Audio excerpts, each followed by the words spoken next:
Hello, ladies and gentlemen, and welcome back to another week of Titan Esports Top 5. This is week 4. Sorry, this one's coming out a little bit late in the week. Thank you guys so much for waiting for it. It's been a heat wave where I'm from. I'm in a blanket trying to survive. If there's a little bit of a fan going or MSI playing in your ear while I talk, it's been a big week. But it's also been a big week in Titan, so we're going to talk about it. Top 5 will still be coming out on time for next week. We're just going to get right into it. Ladies and gentlemen, this is the top 5 plays coming in at number 5. Coming in at number 5, we have a play from Flannel Esports versus Flannel Esports over in our Gladiator League. It's the battle of the sister teams in this one, and we're going to show you why you don't Death Realm in ADC late into the game without being able to go golden. It's an annihilation as Yunara transcends herself and walks down every member of Flannel. Not able to hit the Kaiser. The Kaiser going to be able to flash out of that. There's going to be Yunara transcending oneself, caught in the Death Realm. Going to be able to just annihilate that Mordekaiser. And then it's just the walk down of that Xin Zhao. Good night as Flannel Esports Fossils are going to take this game. Coming in at number 4, everyone talks about why macro is super important to this game, and it is. But sometimes you just have better hands, and this play is just simple beauty. Watch what this Aurora does while they're getting ganked. It's a thing of pure excellence. Take a look. Crossing over. Their bot lane's really softened up.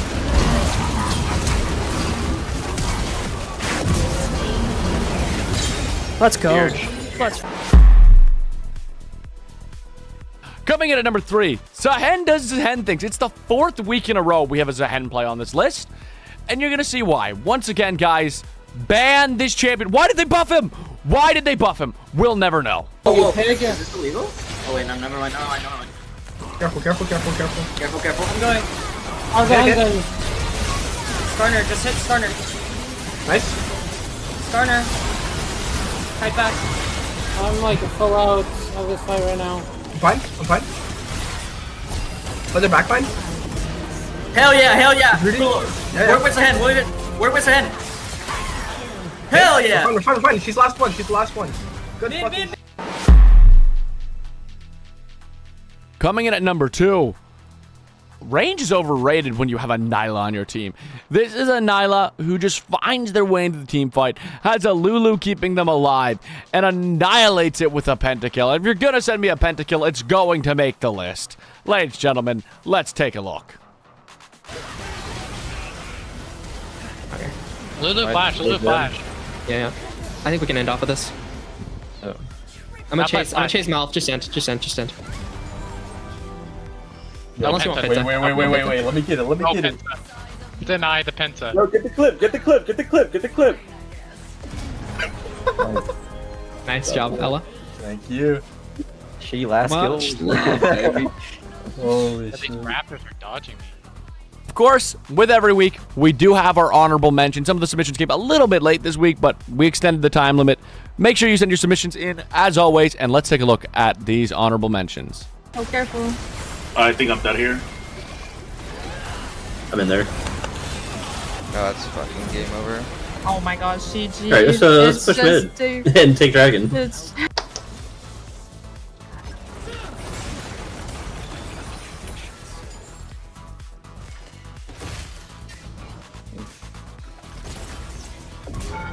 nice. Intuition. Nice. Oh my gosh. I don't think you need that many wards. Alright, Emery's up top. I have ult. Wait. Oh, on. Is this? No, yeah. Go, Wait, Rise on the side. Look, Rise. I'm looking Rise. Yeah. I shield. We're good. Just keep playing. What is my ADC? Can we end? Can we? And ladies and gentlemen, coming in at number 1, it's Jinx from Arcane. It's a team gathering around their ADC to make sure we get a second pentakill on this list. And honestly, this is just how you close out games. The gold gap isn't even that big of a deal at the moment. They have a Baron. They make a great Baron push. And honestly, sometimes the nice play is just doing a front to back. And this is what this team does excellently. There's no way anyone has a chance to kill this Jinx because everyone is just playing for her. I love it. I love to see it. Let's take a look. I just don't know if Seneca Swarm can siege this because the range from the Jinx is no joke. You got TP available for Dylan as here comes the taunt. Doesn't land onto anyone here as the Eclipse does come through. The Xenoblade, I should say. However, that just keeps the Jinx excited even sooner. That's a quadra kill for Himilcar. Maybe looking for the Penta Force. You better get out of there. But even if he does, I don't think there's a way that he can fully defend this as Zap not going to land onto the Gragas, but a few autos might do it. They're trying to feed the pentakill over to the Jinx, and that's going to do it for game number 1 as Vice City Brewmasters close it off on the high with the pentakill going for Himilcar. So, ladies and gentlemen, that was our list. Those were the top 5 plays from Week 4. Week 5 gonna hopefully come out on time. Make sure you send the clips, whether it's to TI Romeo in the DMs or you post them in the stream clips. Hope you guys enjoyed this one. Leave a like if you did. And other than that, I'm going to go try to survive this heat wave. So, thank you very much for watching.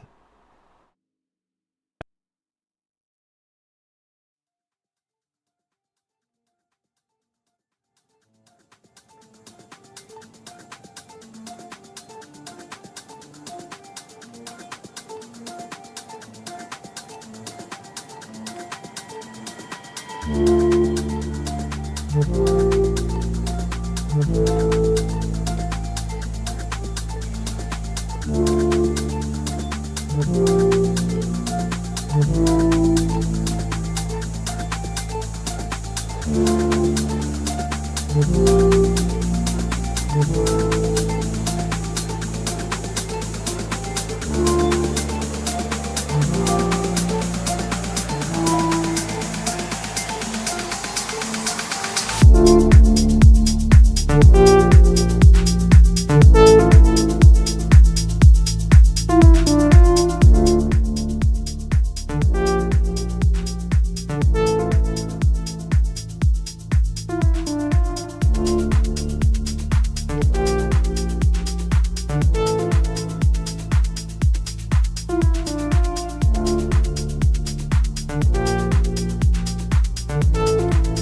Like,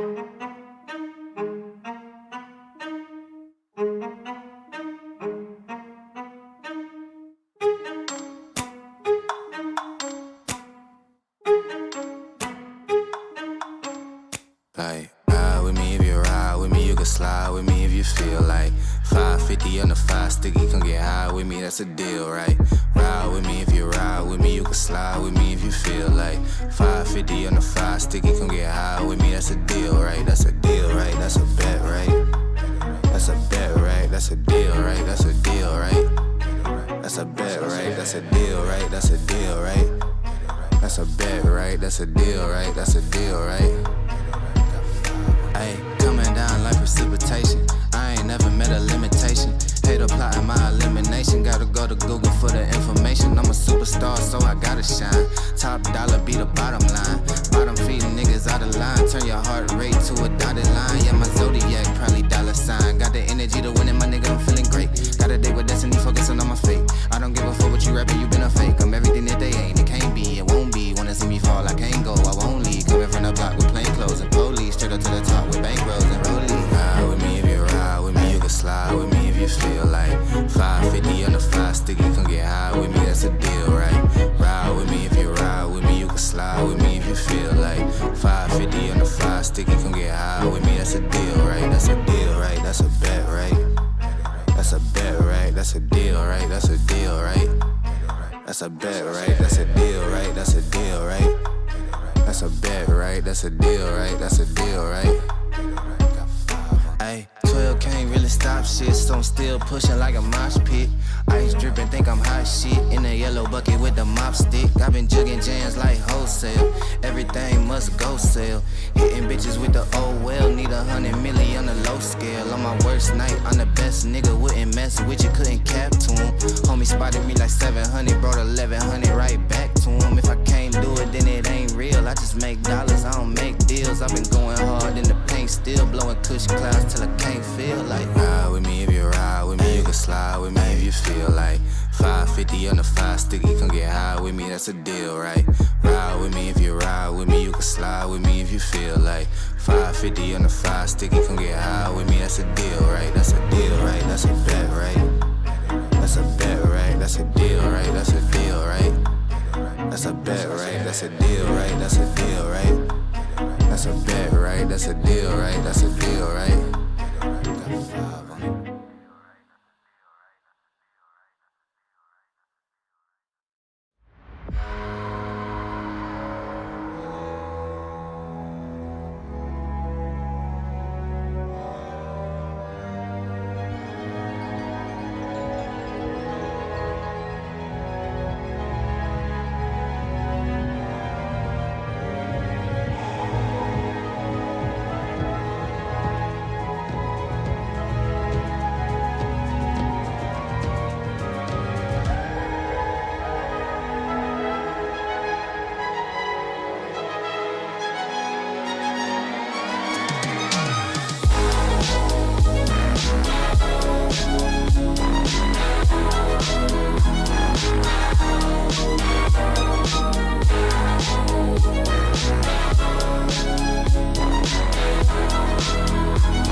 Hello, ladies and gentlemen, and welcome back as we once again are here for Titan Ascendant League. It's, of course, I believe week 5, and today we got Akuma Spikers taking on Zafa and Pals. How are you doing, Auntie? I am doing quite well, Romeo. I mean, I will have to say, right, Akuma Spikers have they have a 3-1 record. Zafa and Pals have a 2-2 record. It's looking good for both of these teams. While they might be at different parts of the standings, they are still relatively close. I will also say, neither of these teams have dropped a series since losing to XSV Neon. So the question now is Akuma Spikers only able to lose to XSV Neon? Or is Zafa and Pals just going to continue on this win streak to say, hey, you know, whoever lost to them more recently is the one who gets to keep the train going? Whoever loses to Neon more recently keeps the train going. I love the idea that, like, to really stay in the standings you're at, you lose to Neon once, and then the rest of your season is golden. It's just about exactly, how early right? you play Neon. But yeah, Zafa and Pals, I mean, pretty iconic. I mean, I just think they just have the funniest team name ever, Zap. I love the team name. I love the power of friendship, right? But we do have a lot of, like, well-known players in the community right now. We got Fireflans, we got Beniona, Zohair, Iconic, like Zafa, Ado, like all these players for the most part, like at least those 6, I've seen play multiple splits. I'm curious, do you think, is there any of these lanes right now before we go into draft that you think are something that, like, you should keep an eye on going into this match? Any stories of the players you think? If I'm gonna be so honest, I don't have nearly as much background knowledge of some of these players. I mean, it's easy to say, you gotta watch Zafa if you're looking at Zafa and Pals, right? But if there's anything that my memory serves me right for, I'm really excited to see this jungle matchup, right? Because it's going to be very, very clear early on who's the stronger jungler, who's the more proactive jungler, and who manages to really take this series into their hands. Yeah, I mean, I love a good jungle matchup as a jungler myself, but we are going to go ahead here and get right into the draft. Ladies and gentlemen, it's going to be the draft. Ignore the Immortal League one day. They'll give us the Ascendant League profile. But one of these days. Going to start right now. Is there any picks you think right now? Because obviously MSI is happening. A lot of interesting picks are happening at MSI. We, of course, have that thing like the Camille support, a lot of Mel bot lanes, a lot of just double AP bot lanes overall. Is there any picks from MSI Mage bot that you think so crazy could show up in these drafts that you expect to show up? That I expect to show up. Okay, not that I expect to show up, that I hope to show up, though. So, Sion has been so important in the meta. We've seen so many teams taking him up, and we have so many answers in League of Legends that people just aren't yet willing to pick. Now, Pun, on the other hand, decided to take the set into the Sion, as you saw with Team Secret Whales versus Top Esports, and it worked out beautifully.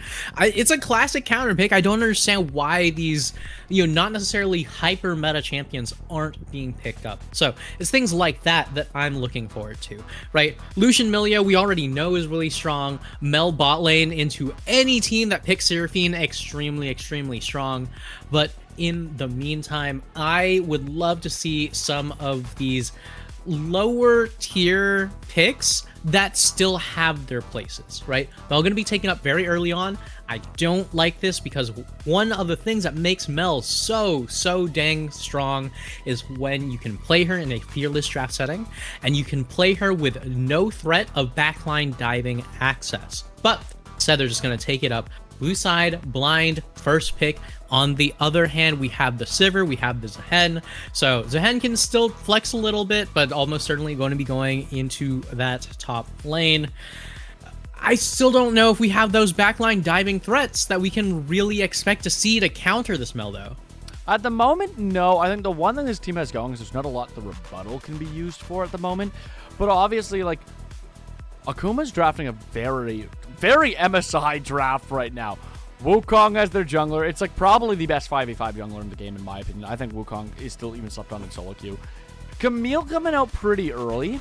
Ooh, the Poppy Okay. gonna be the answer. I actually love the Poppy here. I think you see the Wukong, you see the Camille. I like it. So remember how I was talking about these like tier 2 picks that are still very, very good in niche situations? That's exactly what I'm talking about, Romeo. The Poppy, very, very good answer to champions like that Camille, like that Wukong. The one thing that's an issue that I have here is that if it is going to be that Poppy support, then that means that it's going to be a lot of poke being taken from Mel. Yes, you can stop Camille from existing, but unless you're following that Camille all across the map, it's going to be pretty difficult to see whether or not the Poppy can survive in a lane against this Mel. As far as team fights go, it's wonderful, but laning phase is still the early half of the game, and when you're playing a game of League of Legends, whether or not your mental crumbles actually means a lot. Yeah, mental is a huge thing, but I think the good news is if we're expecting this Camille to roam, you have a Sivir and a Mel. Like, that bot lane without the supports really is just farm central, right? Like, I feel like the Mel's never really going to get anything on the Sivir with Spell Shield. Meanwhile, the Sivir might get a little bit of poke on a Ricochet, but not a ton. The real thing that makes that bot lane bloody is Camille into Poppy, right? And I think the Camille into Poppy is a great answer. But like you said, you can get poked out. There is a lot of risk. You're going to want to be playing around the bushes, or you're going to want to be roaming. And we have the Cassiopeia and Darius pick, Ryze pick. You imagine Ryze coming up from the mid lane for top floor. It means there's going to be a lot of movement from that Ryze. Cass doesn't have the easiest time following, but she's a very, very good pick into the Ryze. Darius and the Gnar. What do you think of that top matchup? So the Gnar was taken into that Darius, right? You have the ability to flex that Zahen, say, hey, I don't want to play into this Darius, right? I can play a champion that can just poke him from further away. Gnar honestly does fine into the Darius. I think it's an okay pick here. If I'm going to be honest with you, though, I do not like the way how Zafa and Pals have drafted this game, right? Really? So early on, you taken the Sivir, you've taken this head, and you say, all right, so we have two champions that are pretty dang solid, and they can do their job. They do a great job.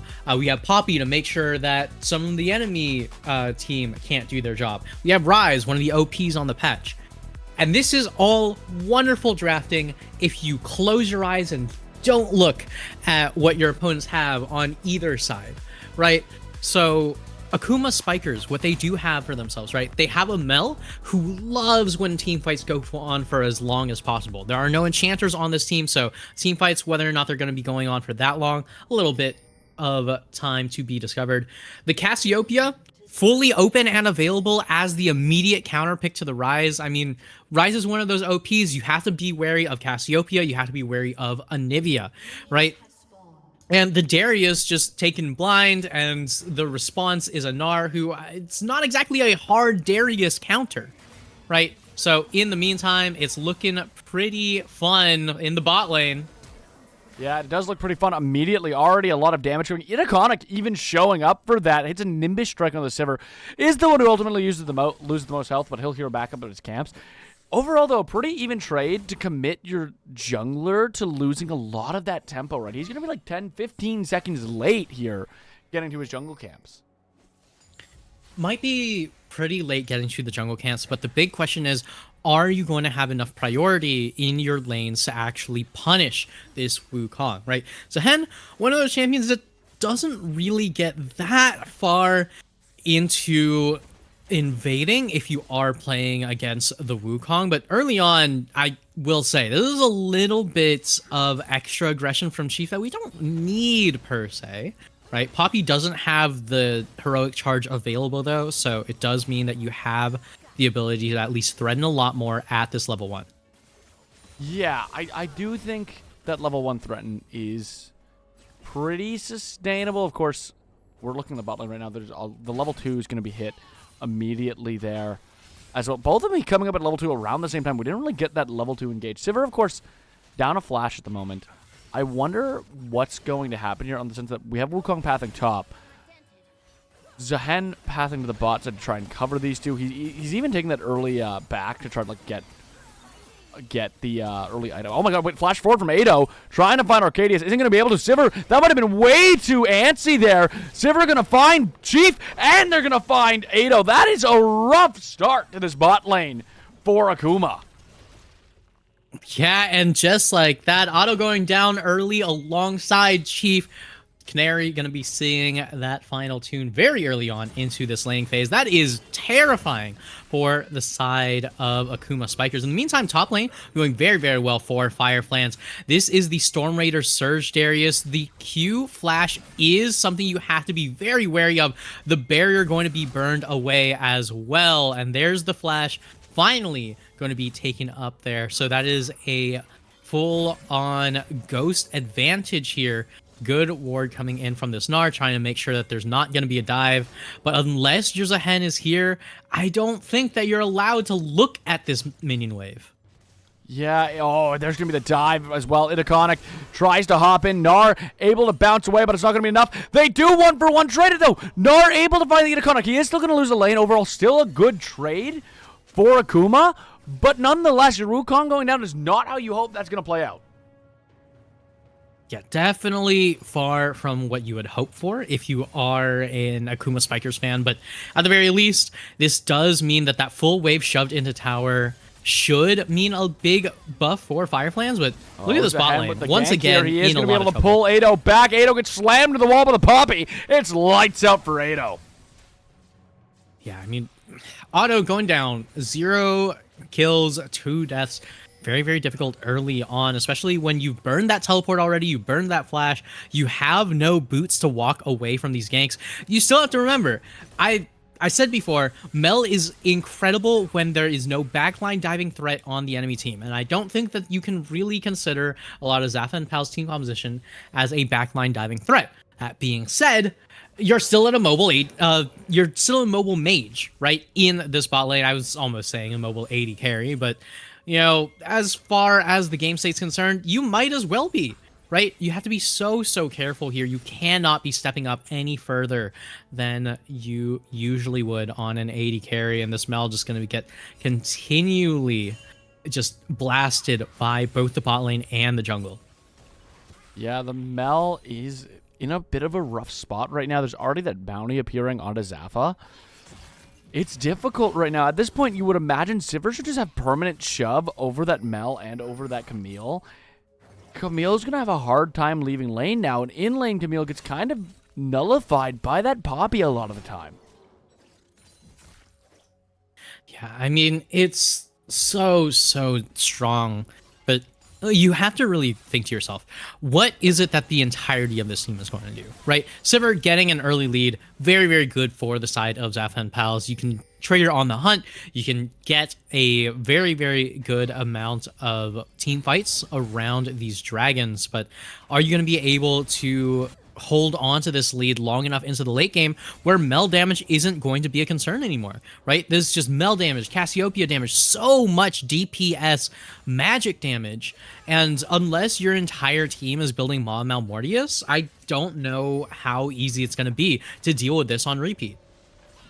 Now, I think another issue they're going to have at the moment is dragons getting taken really, really early here from Zafa and Pals, and with that accelerated bot lane, I do think one of their win entries is going to be to collecting Dragon Soul. Now, it's not going to be the Cloud Soul. It's not going to be an Inferno Soul. But if it's something like a Mountain Soul, AP damage gets a lot easier. If it's something like an Ocean Soul, some of those extended fights could be a lot easier. And God forbid, if it's a Hextech Soul with a Sivir on their team, I mean, that Mel's never going to be able to move. Oh, yeah. I mean, might not be able to move barring, let's say, a Rocket Belt, but I don't really know if Otto's actually going to be going for that Rocket Belt early on. Fireflans, on the other hand, still trading relatively evenly with this Gnar. Down a little bit of CS, which is a bit disappointing considering the early dive in that top lane. Idaconic definitely did what he could to try to help out his laners, but it doesn't really seem like it's mounting to very much of a lead anywhere meaningful across the map. Yeah, not at the moment across the map, I would say. I do think right now the 1,600 gold in the pocket of Zafa and friends does a lot for this team moving forward, especially, like, I would argue, looking at these two teams, I'm more afraid of Zafa and Pal's late game. Yes, absolutely. When it comes to full on late game, it's just a matter of getting there. So this early lead, very, very helpful, but you have to remember, right? When you're looking at that late game team fight, You have Rise, who is a very strong DPS mage, gets completely blasted by the Cassiopeia, another DPS mage, who's traditionally the Rise counter. A lot of these bouncing boomerangs coming in from the Sivir are able to get hit by that rebuttal from Otto, and it does do a significant amount of damage on that return. So it's not just the same old Sivir hits that front line and just gets to shred the back line for free, right? There's actually consequences to your actions. And as you mentioned before, Romeo, Itaconic on that Wukong, very, very strong, especially with that team fighting ultimate, right? Wukong has that Cyclone, very, very powerful, just straight up game-changing in terms of ultimate strengths. And the beautiful part of it is he can do it twice. There's going to be the pull real quick from Fireflans. Gnar not going to be hopping away as far as they would have liked. Decimate going to go through. There's going to be the Noxie and Gilson. Can they finish the job? 2 tower shots is going to say no. It's an even trade. Gnar still has the ultimate. The barrier is down. Both flashes still up for both these people. Either flash could come forward from either Benioda or Firefly start to change today. Mega Gnar are going to be procced here. We do have the grubs being started right now and taken fully from, well, I guess 2-1 for Zafa and Pals, which not necessarily what you want to see when Darius is getting so ahead on the fight there. There's going to be the pullback. Itaconic going to come in. Cyclone goes forward, and it's a kill over to that Wukong. Yeah, I mean, not going to be able to predict that flash with the flash, but the flash apprehend coming in from Fireflames guarantees the kill over. Oh, there's going to be a stun. The Keeper's going to just keep them knocked up. Keeper's verdict keeps them away, and then Zahen flashing forward to finish the kill. Zahen going to get started to roll. A very, very strong, steadfast presence there from the Poppy. And now Poppy, maybe he's trying to set up for a tower dive on Ado. Gets a little bit of Poco, but here comes X-Fluke and Itaconic to say no to that. Zahen going to dash out, but it's a completely stunned Arcadius. They're not going to get it in time as the Golden Eclipse spells disaster for Arcadius, and Ado picks up their first kill of the match.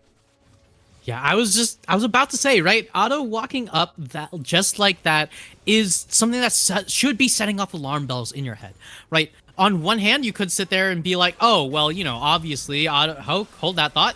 There's going to be the Hextech ultimatum. A top 4 boss trying to make the run away. Can they run warp out of there? They're going to get stunned by Fluke. It's an amazing petrifying case to make sure that Rise isn't able to leave the lane. Yeah, and in the end, it is going to be Fluke just picking up that early kill onto Rise. I was telling you just how terrifying this Cassiopeia is into a champion like Rise. The classic counter picks you have to be wary of. Cassiopeia, Anivia, those are the 2 things that you need to be wary of if you are planning on picking the Rise, and neither of them going to be banned out. So both of them available, and it's paying off dividends for Akuma Spikers here. Cassiopeia now able to finish up his Rod of Ages. Meanwhile, in the top lane, we just get more and more of these fights. Firefly's almost certainly going to be able to get that ulti off for a kill if it weren't for the flash from the Gnar.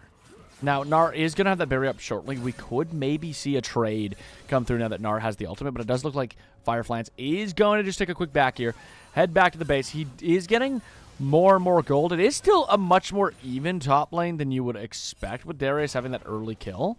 I don't actually think he's up gold at all, is he? He's probably like dead even. I think there's like a 200 gold difference maybe for Darius, but it's not much at all. Yeah, I mean, it's a little bit of a question. I will say that Yomu's Ghostblade being picked up relatively soon for this Darius is a very, very good sign for Fireflans, right? You're very, very happy if you're Fireflans right now, or if you're a Fireflans fan, because it means that with the Stormraider Surge, you're going to be able to run circles around this Gnar, and Mini Gnar is actually the reason why you take the Gnar into the Darius, right? Mega Gnar, sure, you can disengage, you can get some damage off, you can help out your team, but if you're just looking purely at the laning phase, if you had the ability to, you would probably try to stay Mini Gnar for as long as possible, because Mini Gnar has so much strength when it comes to kiting, and there we have it. We also have the Swifty Boots coming in for this Gnar, and Fireflans just gonna go ahead and proxy, doesn't want anything to do with this, says, hey, you know what, I have a Yomu's Ghostblade relatively soon, I'm not gonna fight you until I have that on under my belt. And probably very smart from Nara, but the Dragon be started up here. Cloud Drake is the objective of the game at the moment. Watch the as TP. Both teams trying to make it there. There's going to be the TP. It's a huge petrifying gaze. There's going to be the Cyclone on 2. Golden Eclipse goes forward. Zahair barely surviving, but he's not going to his Iconic, able to bring him down. Meanwhile, on the back line, Fireflans is dancing circles. Arcadius going to go down to Ado, and now Nar a little bit late on the TP. It looks like Benioto is going to be trying to retreat to the tower. Is he going to make it out alive? The answer is apparently yes, but how long is it going to be that yes for? That's a 4-man tower dive under turret. A little early, but they still get away with murder. Good night to Benioto is a huge trade for the side of Akuma. Yeah, and Akuma Spikers, I will say there, right, the reason why that worked out so well is because not only did they have that flank ward, Fireflans on this Darius able to stay in lane for as long as he's been able to, got that proxy off, and most importantly, had that fully completed, how do you call it, the role quest, right? So the role quest pops, immediately pops that teleport, runs straight in through the team, moves at 1 billion miles an hour. You can see how Fireflans is single-handedly zoning off 2 of the carries for the side of Zafa and Pals. In the meantime, Nar shows up way too late, did not have that role quest nearly as quickly as Fireflans there, but in the end, you are going to be involved with some kind of a team fight if you can call this a fight. More an execution, in complete honesty. The barrier is going to get popped, but so is the Gnar. The Gnar getting popped definitely doesn't feel so good, especially when you commit your TP to that. Like you said, a brilliant call. The role quest being one of the biggest difference makers for that in the top side, with Darius being able to stay in that lane for so long and get so much to get that completion just that few seconds earlier, and it changes the team fight completely. And just like that, they're now firmly in the lead. They're going to have the 2K gold gap. Zahen, though, walking in right now, going to get chunked here by Iconic. Gets the knock-up, but now it's a 3-man under the tower. There's going to be Camille doing what Camille does, showing why Camille is the greatest supporter of the patch. And Chief going to go down and make sure that that's turned around. Zohair going to, once again, lose a lot of tempo and have his camps cleaned up by the Wukong. All right, Romeo, I gotta say, right? Chief has been doing a lot of roaming, a lot of kill participation. Chief does not have tier 1 boots. Tier 1 boots is for cowards. Yeah. Chief does not have any need for shoes. It's just scissor legs all the way through. But in the end, this Camille has been doing so much damage with that fully completed Sundered Sky. Fireflans has some choice words for the entirety of Zafa and Pals, it seems. But I gotta say, right, you were saying that in the later stages of the games, you would give the edge to Zafa and Pals. I still think that Akuma Spikers have the overall better team composition because, as I said, right, Zafa and Pals have drafted a wonderful team composition with all of these really, really great options here if you close your eyes and forget what the enemy team has actually built. Yeah, I the more this game goes on, the more I see what you're saying. I thought that Poppy pick was really, really gold, and I think it's done a lot for the laning phase, but as these team fights come out, it is just looking like Akuma is making things happen, and they're making it happen much better and much easier than Zafa and Pals. Fireflans, though, could be looking at a tower dive at the moment. Benioto trying to find a way to hop on them, but here comes the rest of the team. Iconic going to be showing up. So is Chief and Ado. It is a 4v3, more rotation happening on the map. Sivir going to be getting a lot of plates for this. They're keeping the knockups. Can they escape? That's going to be the Hextech ultimatum. Gnar got nowhere to go. Zahen trying to turn this around. This is not a good idea. He's going to be able to find the resurrect, but is that going to be enough? Sivir going to be able to get first turret, but his entire team dying in the top side. They get first turret, but what was it for? 2 members down. Ado going to survive with a tick of HP from that tower shot. Okay, it's going to leave. It's a double kill for Akuma. Yeah, and a double kill for Akuma because Akuma, as a team, just walking up, just trying to make sure that... Petrifying Gaze going to go a little bit wide there. Top floor going to be forced to ghost away to safety.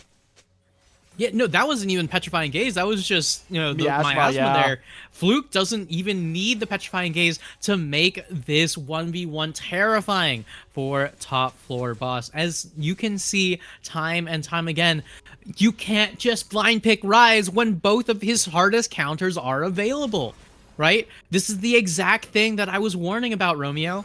And right now we have so many picks here where it could be great in another circumstance, but in the meantime, Arcadius on that Poppy just relegated to Keeper's Verdict duty, right? Every once in a while just says goodbye with the ultimate, but for the most part, right, Akuma have created a very cohesive team composition that actually knows what it needs to do as a whole. In the meantime, Fireflan's going to go in on this Gnar.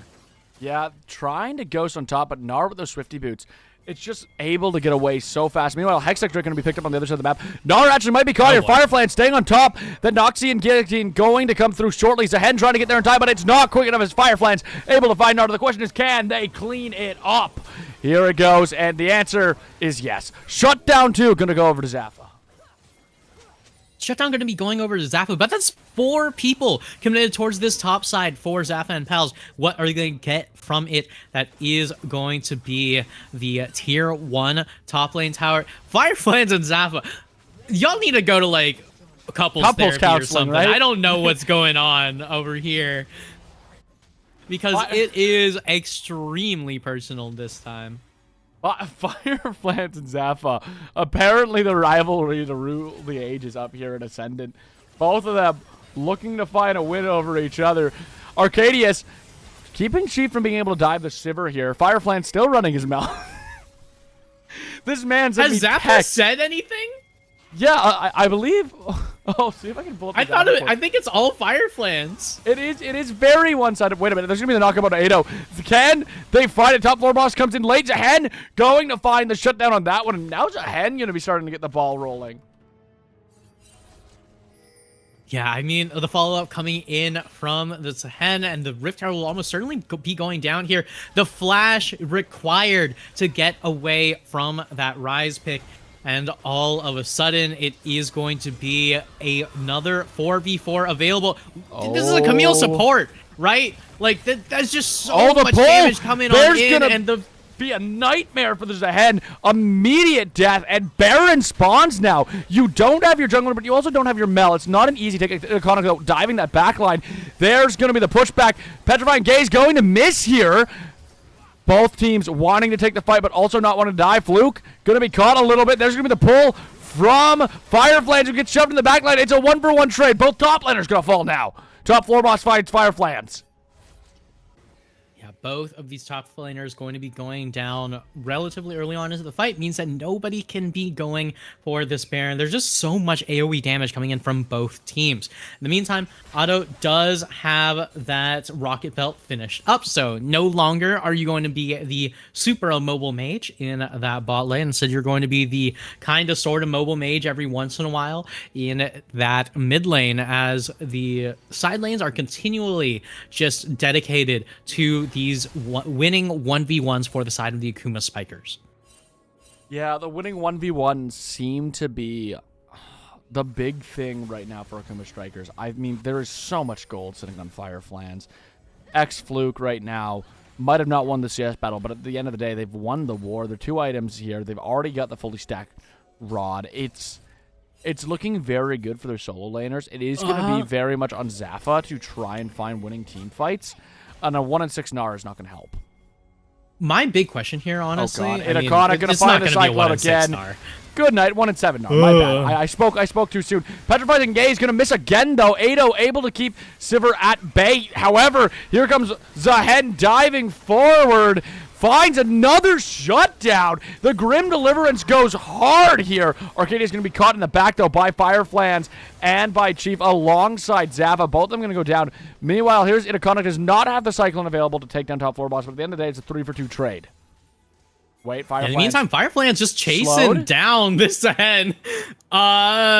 So this one-sided rivalry is going pretty dang crazy for Fireflies right here. 6-2 and 6 on this Darius, just chasing down this Zahan at every single moment available. I will say I am a little bit concerned as to whether or not we're going to be seeing a Death Stance pickup here, or if we're going to be seeing a Force of Nature pickup for Fireflies. Because if you do pick up a Force of Nature, at the very least you're going to be able to run people down even more, and you don't have to worry about top floor boss, but you are going to be lacking a little bit in terms of the damage department. But either way, Fireflies going to be going for neither of these. Instead, I'm almost certain this is going to be a pickup on either the, Hull Breaker or Chief gonna be diving Arcadius. Arcadius tries to slam them to the wall for safety, but it's not gonna happen. Unfortunately, the heroic charge cannot just keep them stunned long enough. Arcadius goes down. Dragon 10 seconds away from spawning. It is that Hextech Soul. Civ are going to be forced to Spell Shield here. There's going to be the Golden Eclipse, which chunks them enough for AKM Fluke to finish the kill. And now that Cassiopeia is looking even stronger. Romeo, do we have to watch the rest of this game, Romeo? Every single time that Zafa and Pals tries to set up for anything, Akuma's there first. And it's not just because their champions move faster, it's just a matter of understanding what it is their win conditions are, right? And just like I said earlier, Zafa and Pals, they drafted themselves a wonderful team composition if you ignore the existence of an enemy team. And in the same vein, Zafa and Pals, they're setting up beautifully for a lot of these objectives if you ignore the existence of an enemy team. And it's just time and time again, the short-sightedness coming through and biting them in the butt. Remember, Akuma Spikers have only ever lost to XSV Neon, and it seems like they're going to continue on that streak. I also think there's a case to say that Fireflies might be the best top laner in Ascendant. I'm going to be honest. I've been watching Fireflies for a couple splits now. This guy's a monster in the top lane. If he's a very much, I feel like if he doesn't get the ball rolling, he is what he is. But when that guy gets the ball rolling, he is a nightmare to deal with for everyone on the Rift, and he constantly gets the ball rolling. Gnar and Arcadius right now trying to look for any defense they can. That Baron minion is going to start sieging that tower more and more. They're trying to pick it up, but Zohair might have stepped way too far up into the Cyclone. Yep. Good night. No Grim Deliverance for you. Firefly's going to be on a killing spree. 7-2 and 6 at the moment. Youch kabibbles. So, I don't even know if we're ever going to find out what this third item is from Fireflies, because this Darius is just doing so much damage. Yes, it was the miasma to make sure that this hand could not walk out. Yes, it was a terrible, terrible idea to walk towards a Cassiopeia. But in the end, it is going to be Akuma Spikers taking up 2 of these inhibs, and it looks so dire for Zafa and Pals. Might be game 1, but this is a series mentally destroying game. Do you think it's a mentally destroying game? Oh yeah. I mean, if you're going to be giving a player like Fireflies a pick like Darius, and because you're egoing, you're saying, hey, we have picks that we can deal with this, I don't really know how to feel about it, especially if you sit there and you think to yourself, yeah, this is awesome, we got all the OPs on the patch. My brain says we slam we slam Ornn or Malphite next match for Gnar, or for Beniota, and then are you going to forget that Silas or like Mordekaiser exists? Like, we give all of our counter picks to our bottom mid lane, and we just hope we play for the team fight. We play for the team fight. Yeah, I mean, like, I understand the reasoning behind it. There's just so much thought that requires a lot more. Wow, that is some ballsy positioning coming in from this server here. Chief not going to be opting to ult there because, we as observers are completely omniscient, but they don't know that it's that terrifying of a way to walk up. But Lord knows it is indeed terrifying. And now all their towers gone, right? They have that one inhib, and if they lose that inhib, they lose the game, I would say. Which means you need to make a play here, and you need to make it now. Baron not going to spawn for another 3 minutes. Dragon not going to spawn for another 2. That dragon doesn't even win you soul. You just need to make a play to stay in this game. You need the gold. You need to do something. You're already 8k gold behind. The question is, when are they going to make this play? And if they do it after that T3 turret falls, the game's done, and they're going to let it dry out. Fireflan's threatening it. Either you dive Fireflan's or you dive the 4 at the top, but you need to do something now. Otherwise, your base is going to be in shambles. The question is, can they find an angle here?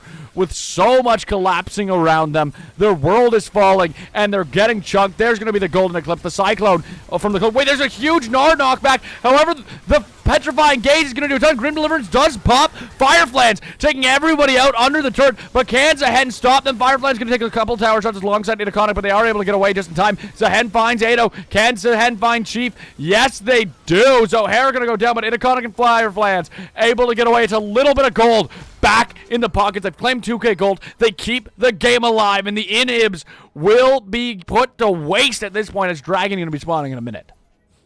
Yeah, and Zafa and Pals, they see their opportunity, they see their moment, they pull that trigger immediately. The moment the Fireflies is half a step too slow, Gnar goes forward, gets a huge Gnar, just scooping up 4 members straight towards Zafa and Pals, and the DPS just rips straight through them. Let's look at this one more time.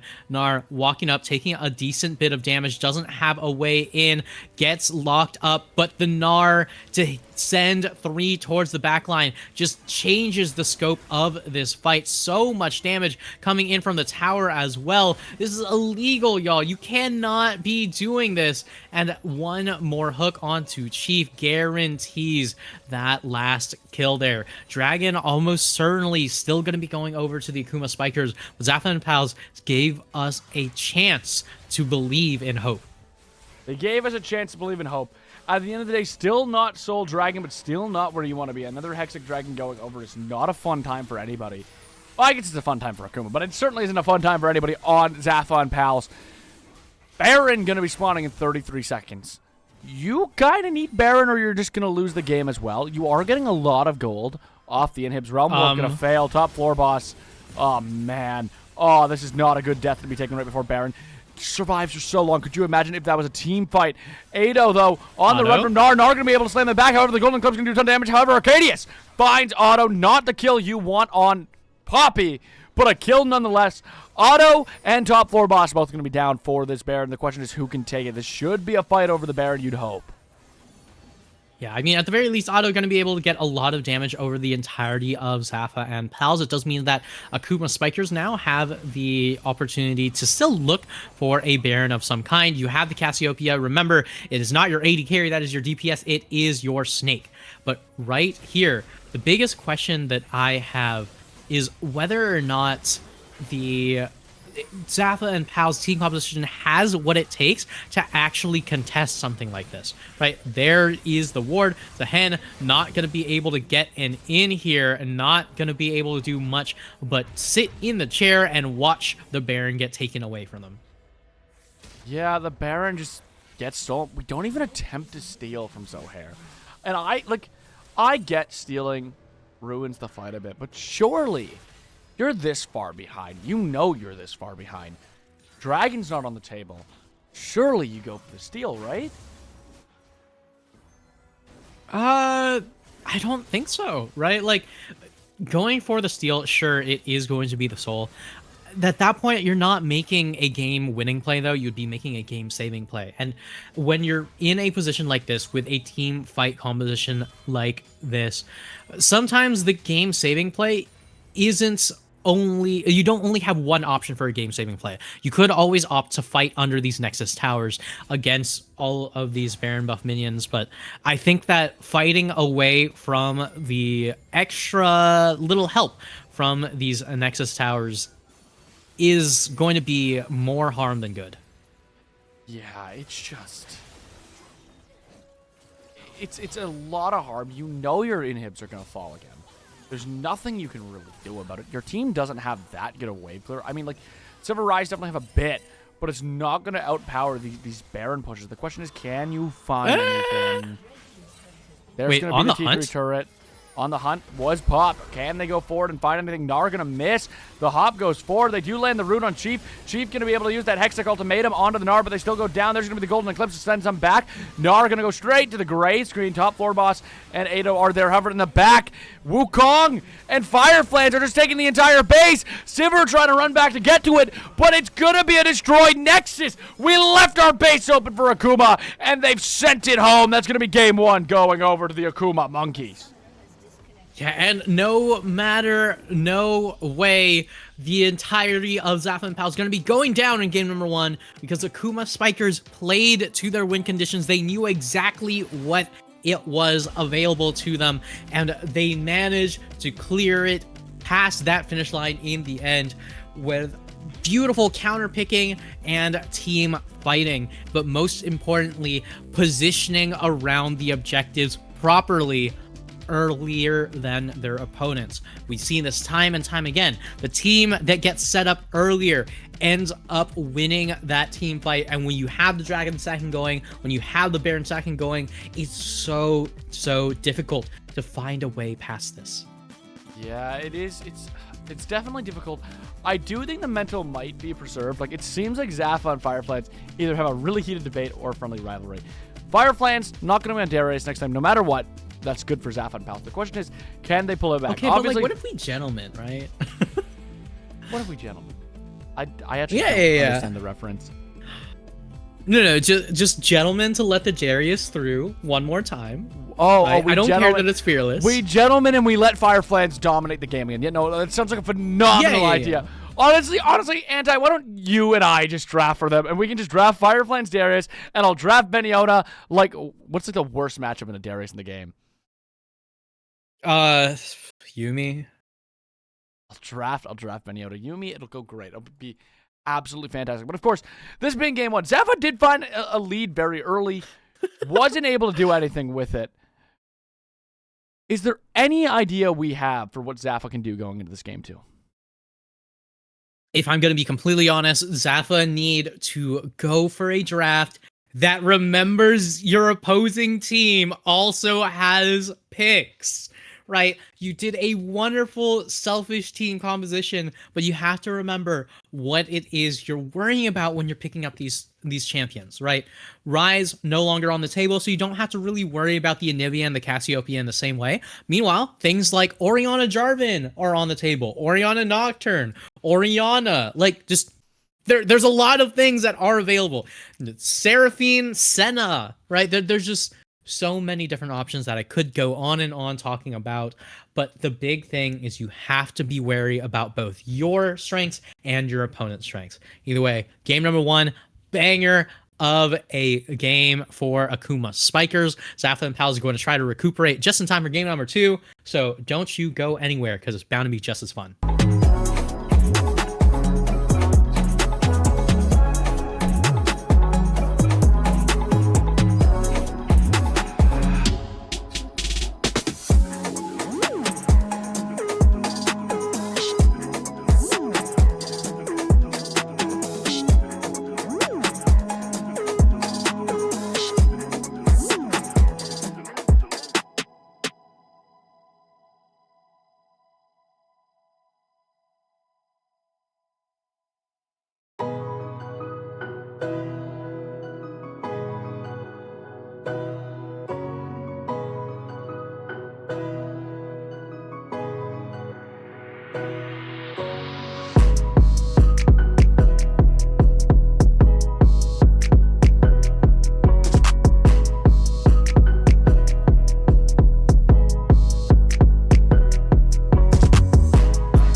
Hello, ladies and gentlemen. Welcome back, and we're already right into the draft. These teams wanted to make sure the rivalry between Fireflies and Zafa go underway. Also, I seen some of you guys in chat talking about this. We have asked them all to remove the spectator mode. Honestly, the worst thing League of Legends has ever added to League. Let's be honest. Like that, right? Just remove it. Remove it. It makes all of our lives a living hell. I want to play my teammates by name and not by champ. You know what I mean? Yeah, I mean, on one hand, you know, you could get into your League of Legends champion v champion RP or whatever. I don't know.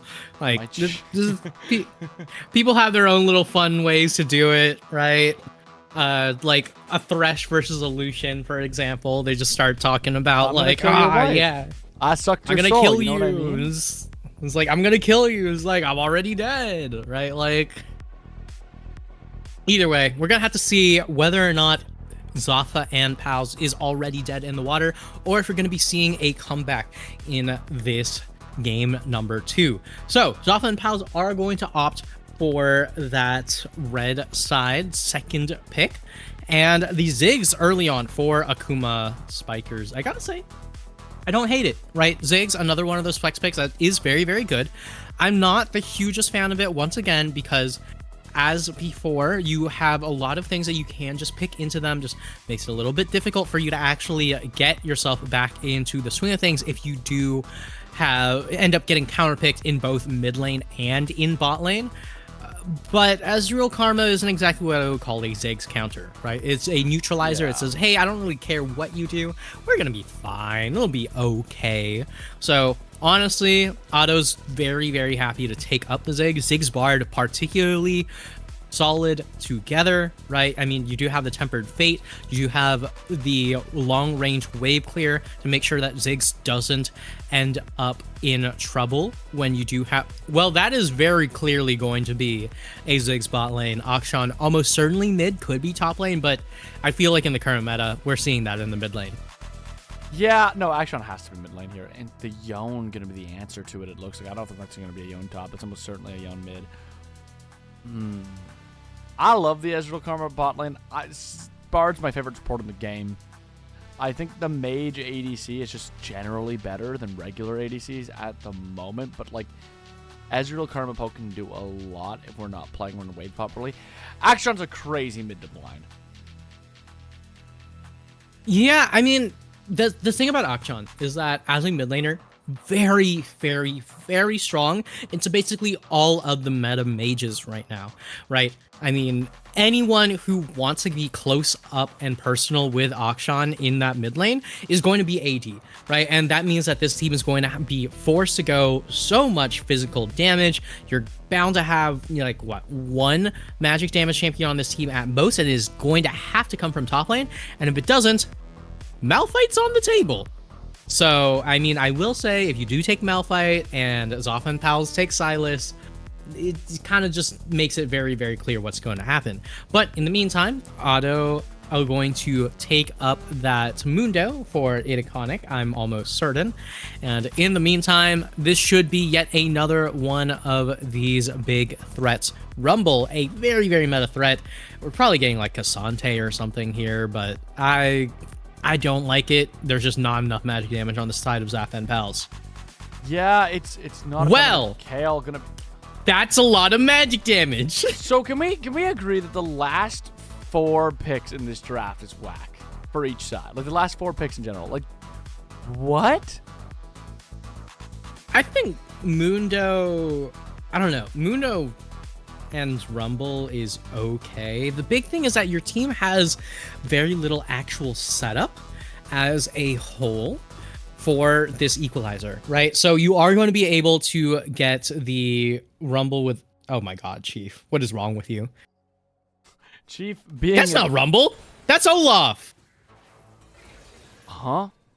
Oh, it is Olaf. What? What? Pause. Yeah, so they did pick the Olaf and not...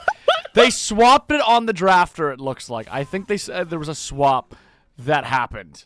Okay. I know there was 2 swaps. Originally it was the Vi, and then it became the Pantheon. Production error. I love the Olaf I pick, take full actually. responsibility. I am much, much happier with the Olaf We pick did than I am blind with the Rumble Olaf pick. still, which is a little crazy in my opinion. Well, the thing about the Olaf line, right, is that Olaf is going to be good into pretty much every single magic damage top laner that you could think of, right? So Rumble, Olaf just doesn't really care that Rumble does a bunch of damage and just runs at him anyway. You know, Gwen, Olaf is just going to out-damage the Gwen and win that in the 1v1. I mean, like, who could you pick in the top lane who's a magic damage champion who does fine into Olaf? I think maybe the Kale, right? But even then, it is still under contention.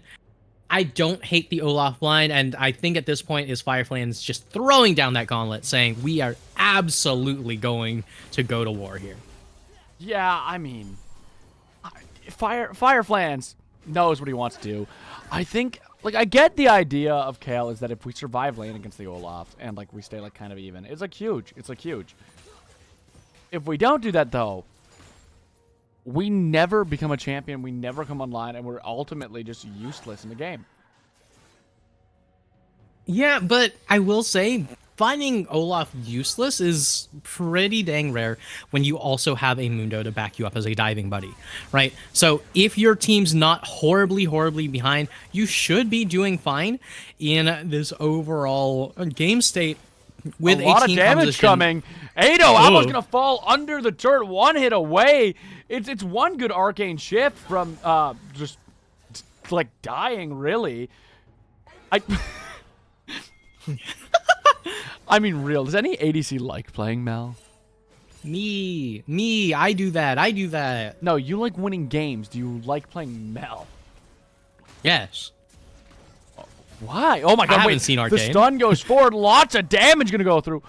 I mean, people like her in Arcane. I just think she's a boring champion to play. Wait, Benioda here taking a ton of damage. Is gonna go forward. Finds Fireflans. It does look like they're gonna go down for it, but it's a huge first blood coming out. Yeah, huge first blood, but look at that wave state. Benioda definitely not going to be happy with the wave slowly pushing out towards Fireflans, and this Olaf is in an even better state than before, despite giving up that early kill. Yeah, I suppose they are. We'll take another look at what exactly happened in that top lane real quickly here. I mean, Fireflan just gets on top so fast, and then... Yeah, I mean, I think it's really just a matter of Benioda having a lot more damage than Fireflans had anticipated because of that press the attack. In the meantime, look at this wave state, right? You're already up, like, what, 13 minions, and a single one of those axes hitting would mean certain death for this Kale. But right now, the big question is, what is the experience differential between these two? So Benioda did manage to get the kill, but the experience should be evened up by the extra minions that Fireflans has been able to be in lane for. So my big question here is, if Fireflans lands one of these Qs, is this going to turn into a kill? It could. It definitely could. It just, I don't... I don't know that it's as killable as I hope. I can't believe the Kale got the early kill. I mean, it's still pretty even, like you said, with that. It's press the attack. Press the attack early is so strong with Kale. Oh, just wait. the moment that you Bard? I was hoping Bard would do a little bit more on that magical hit. journey. Not quite. I dreamed.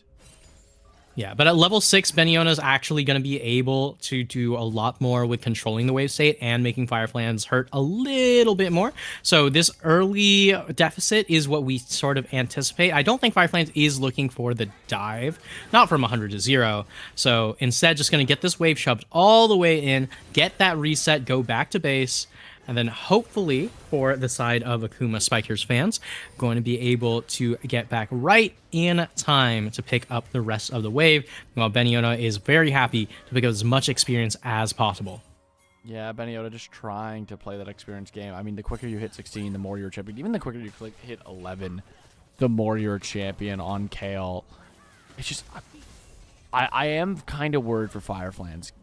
I feel like if you fall behind on Olaf, you do nothing. And right now, I mean, they're even, but is even good when you're into Olaf and a Kale. Zafa going to take a ton of damage here. Arcadius trying to get a bit of a shield. There's a pretty even poke with Zafa. Is going to be one hit away. The bounce while I'm going to miss. That probably would have ended their life. There's going to be the tether. It does land. Can Zafa find the kill? Chief taking so much damage from him. Ado barely under the current. There's the flashboard. Arcadius finds Ado.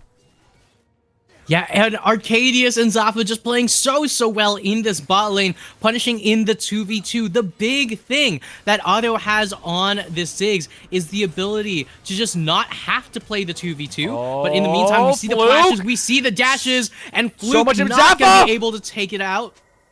The chime's gonna save Chief's life. Everyone's surviving with 1 HP, and there is the True Shot Barrage to finish Chief off. Yeah, going to be going down in the worst of ways. In the meantime, Fluke forced to swing out, but going to be holding on to his life for a little bit longer. In the meantime, Fireflands and Beniona just staring each other down, but that is a full Swifties differential between the two. That is a lot of move speed. It's going to be very difficult for Fireflands to pop up without any sort of jungle intervention. In the meantime, Arcadius here. There's gonna go. There's gonna be the Mega Inferno Bomb. Nighty night, Arcadius. Nowhere to go, nowhere to hide, nowhere to run. Just a little grave to die in. Yeah, I mean, Itaconic on this Mundo has been so good. Able to pick up 100% kill participation, 100% of the kills as well. The faster you can get to that Heartsteel, the better for the Mundo. Just so much damage coming on in, and the further you get into this game, the closer and closer you get to those push moments that we all know and loathe. The push moments that we all know and love. I like that one. I like that one a lot. I think that's kind of iconic. Dragon, though, here, going to be taken. It's going to be that early Chemtech Dragon. That is available right now for Akuma. Akuma doing quite good on the objective control, I would say. Of course, those grubs are up. You would imagine they're able to take that as well with Fireflands on the Olaf. You would really hope so. Problem is right now, all their gold is on Mundo. And is Mundo a good champion to have a lot of gold? And I mean, you'll get the Heartsteel or Warmogs early. It does look like it's more of a Warmogs angle, but is that good? I think that for the very first few ones, it's Beniona totally fine. Gonna flash forward, lands it. Beniona gonna find Fireflands again.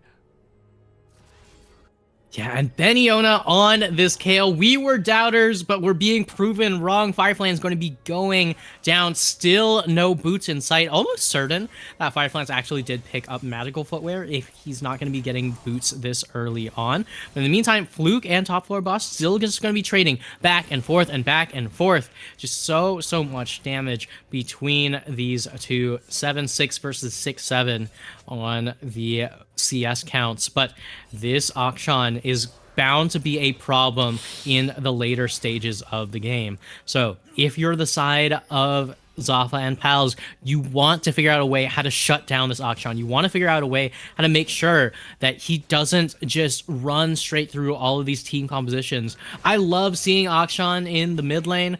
I think it is highly underrated, but at the same time, it's very hard to make work in a competitive setting. Yeah, it's certainly not easy. You're playing double ADC on this one. There's going to be the Tempered Fate. Chief. Okay. So that's not good. That's not good at all. Jeez. That's not good. I'm flaming my support if they do that to me. Like, surely you disable the tower and not the Beniota, right? Well, you see, the thing is, it's awesome if Fireflans is on the enemy team. For sure. I low-key thought Bard was on the enemy team, and now that Roam not only griefed the top play, but it got his ADC killed. I mean, getting your ADC killed is one thing. I think that Otto definitely has been using these satchel charges a little bit too liberally. Just needs to be holding on to these a lot more. You have to understand, you don't have the ability to just fight back. You're just sitting there as a champion whose entire design is to be able to exist without any sort of backup. If you do find yourself dying against Ezreal Karma, that is a skill issue. The best part, too, is Ezreal bot call. Wait, Itakana going to be walking through these bushes. Mundo goes where he pleases. However, Atacon going to use the comeuppance. Not going to find as much damage as they were hoping for, as Yeon just going to go right back to his body. His soul no longer unbound. It's bound within his body once again.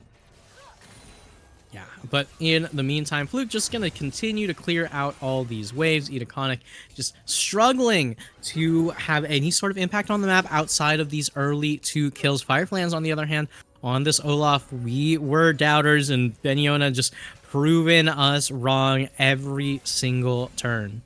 Yeah, I mean, it's really interesting, too, because when you look at the jungle matchup, Pantheon should have done something by now and has not. You look at the top matchup, Olaf should be ahead, and he's not. And then, like you said, Ziggs should be able to play safe, and he's not. Everything I believe I know about League of Legends, not happening in this game. Yeah, maybe not. But you know what else is true? Akuma Spikers, after that last game, you might have expected them to have the early gold lead. That's also not going to be true. Zafa and Pals need to be sporting a little bit close to that 2K gold lead. Not quite hitting that breakpoint just yet, but very close to hitting some of these early big item breakpoints for these champions, right? Ezreal getting closer and closer to that Triforce. This Yone getting closer and closer to that Blade of the Ruined King. So much attack speed on this Yone, mind you. But we're going to have to see whether or not it actually turns into a full-on fight in this top lane. And now the CC immunity does come through. A lot of damage though going to come off the Divine Justice. And now Beniota still going to go down to Itaconic, but the True Shot Barrage does hit the Mundo. Can the Mundo get away? Maximum dosage is already procced. Can he get away from his O'Hare? I mean, the answer is yes, right? The answer is oh yes, but it's still a 3-2 Kayle with the same amount of CS as an Olaf.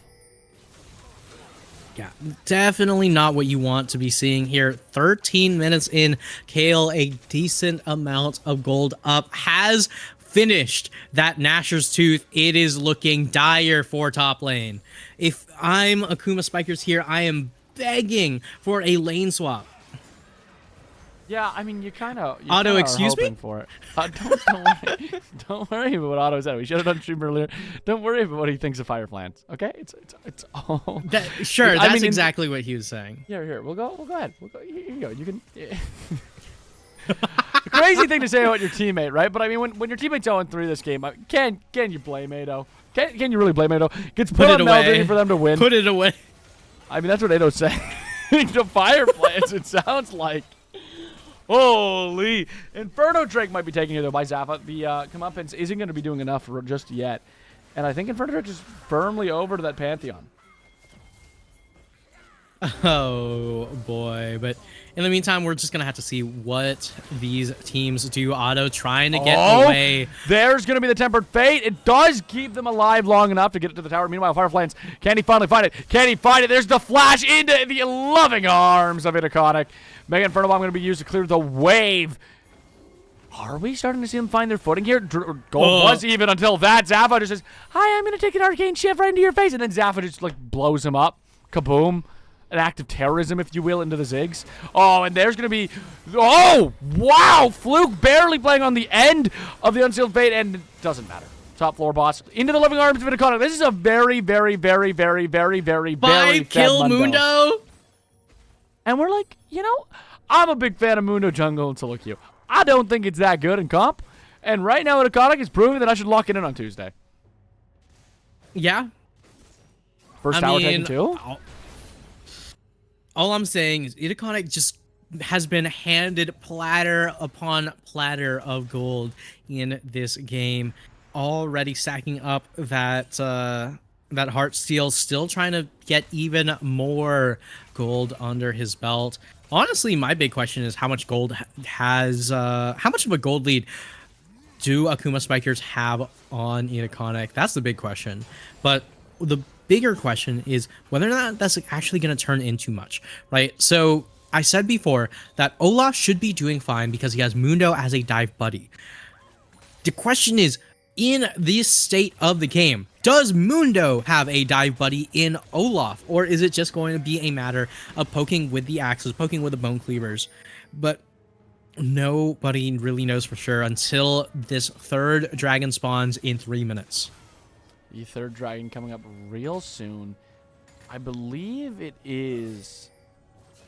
Is it unironically the Ocean Soul? I can't actually tell. I'm a little bit blind on this rip. I believe so. I see the flowers and all the bushes. It's definitely Ocean Soul. Okay, beautiful, beautiful. It is the Ocean Soul. I always forget about the beautiful little flowers. Oh, wait, that doesn't hit? How does that not hit? What, Ryan? It doesn't look like it matters. The top 4 boss is going to just get caught there. Ado does get the kill. That's crazy that Tempered Fate didn't hit. Yeah, Tempered Fate's not gonna hit, but Super Mega Inferno Bomb doesn't even have to, as the Ziggs managed to pick up that early kill. And finally, a kill on Akuma Spikers that doesn't involve Itaconic walking up and yoinking it right at the very end. So much gold on this Mundo, so much gold still unspent. 2 minutes until this Ocean Drake will spawn, and this is the moment where we know which of these teams actually managed to get that lead. I mean, surely the Ocean Soul benefits... I mean, it benefits both these teams really well. Karma Shield and Divine Judgment can keep these people alive for quite a bit of time. Meanwhile, on the other side, Olaf and Mundo love Ocean Soul. I mean, you build a Spirit Visage on Mundo with Ocean Soul, that kill might literally never kill him. Meanwhile, Tower Dive going to come forward. The top floor boss got into the tower. There's going to be... Oh, the Ragnarok parked a little too soon. They're able to use the Fates and Seal to get out of dodge. Meanwhile, top side, on the top side of the map at Zohair, I mean, you're just going to get annihilated when it's a Panther. And it's even played super, super well. Kale going to be able to hold the turret, make sure Zohair doesn't risk death in that dive. And it's just a free kill. And Bard there, too late to do anything about it. Yeah, free kill, no summoners spent to do it whatsoever, just one single ultimate. Meantime, top floor boss still is going to be going toe-to-toe with Fire Flames, no Ragnarok available. Still a lot of damage coming in, though.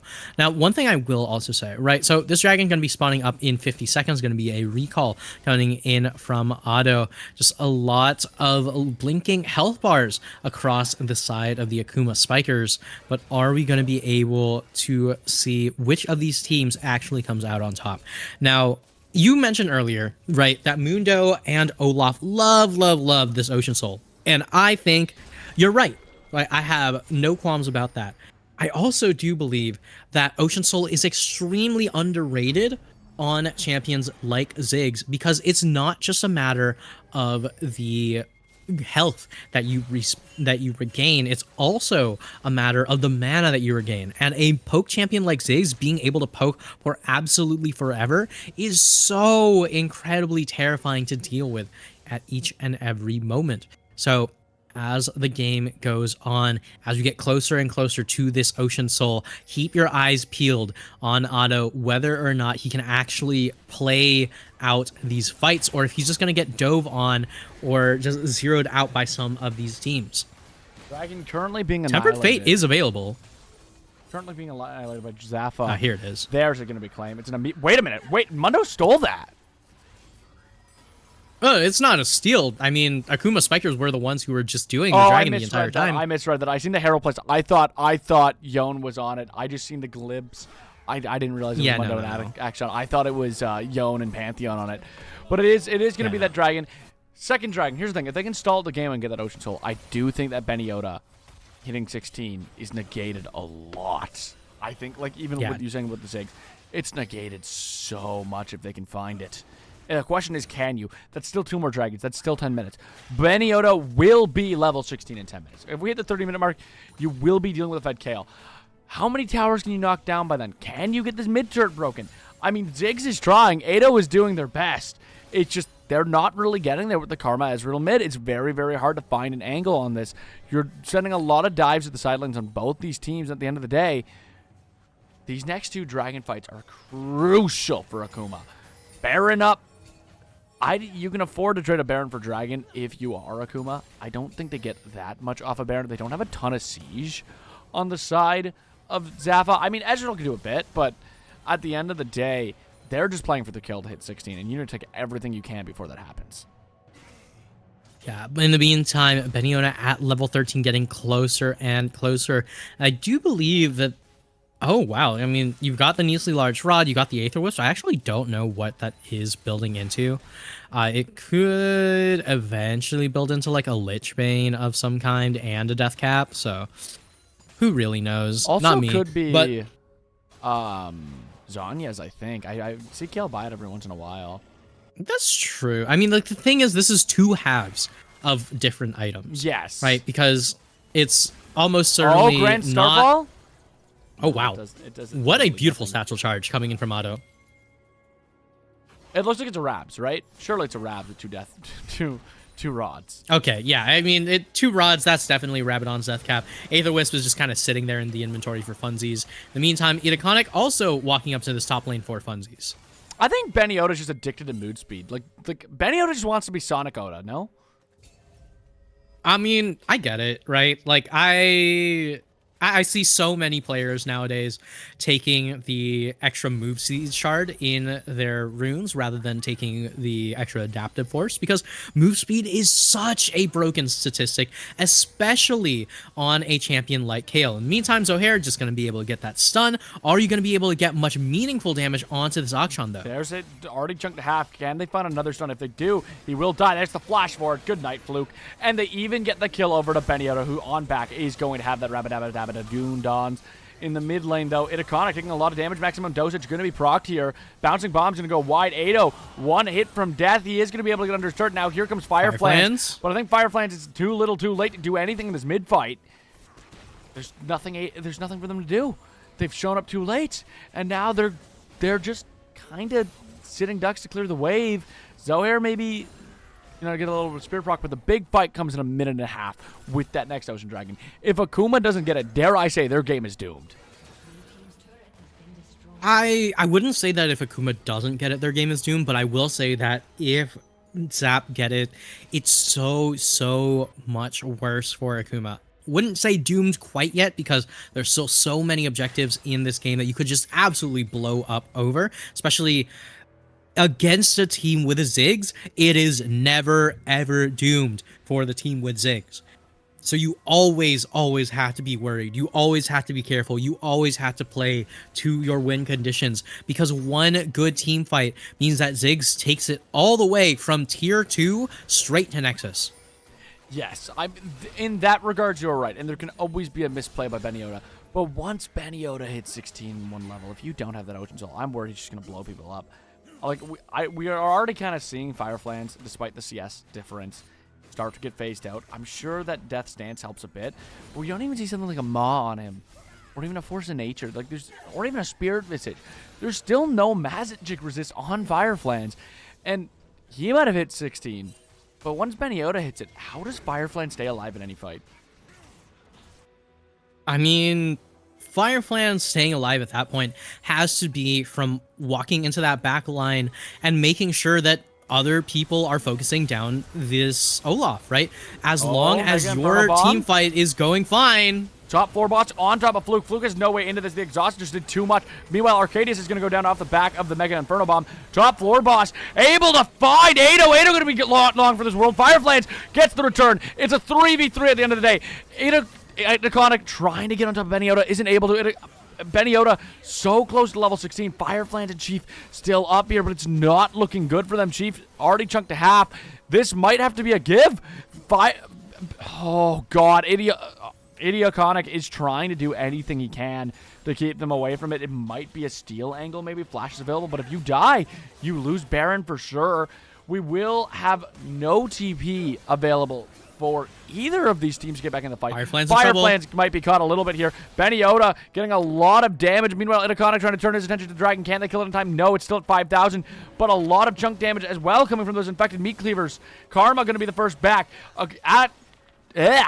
Action almost there as well. Zig's going to be close. Yon going to be the last one to get there, but Yon can do a lot of these fights. Mega Inferno Bomb almost back up.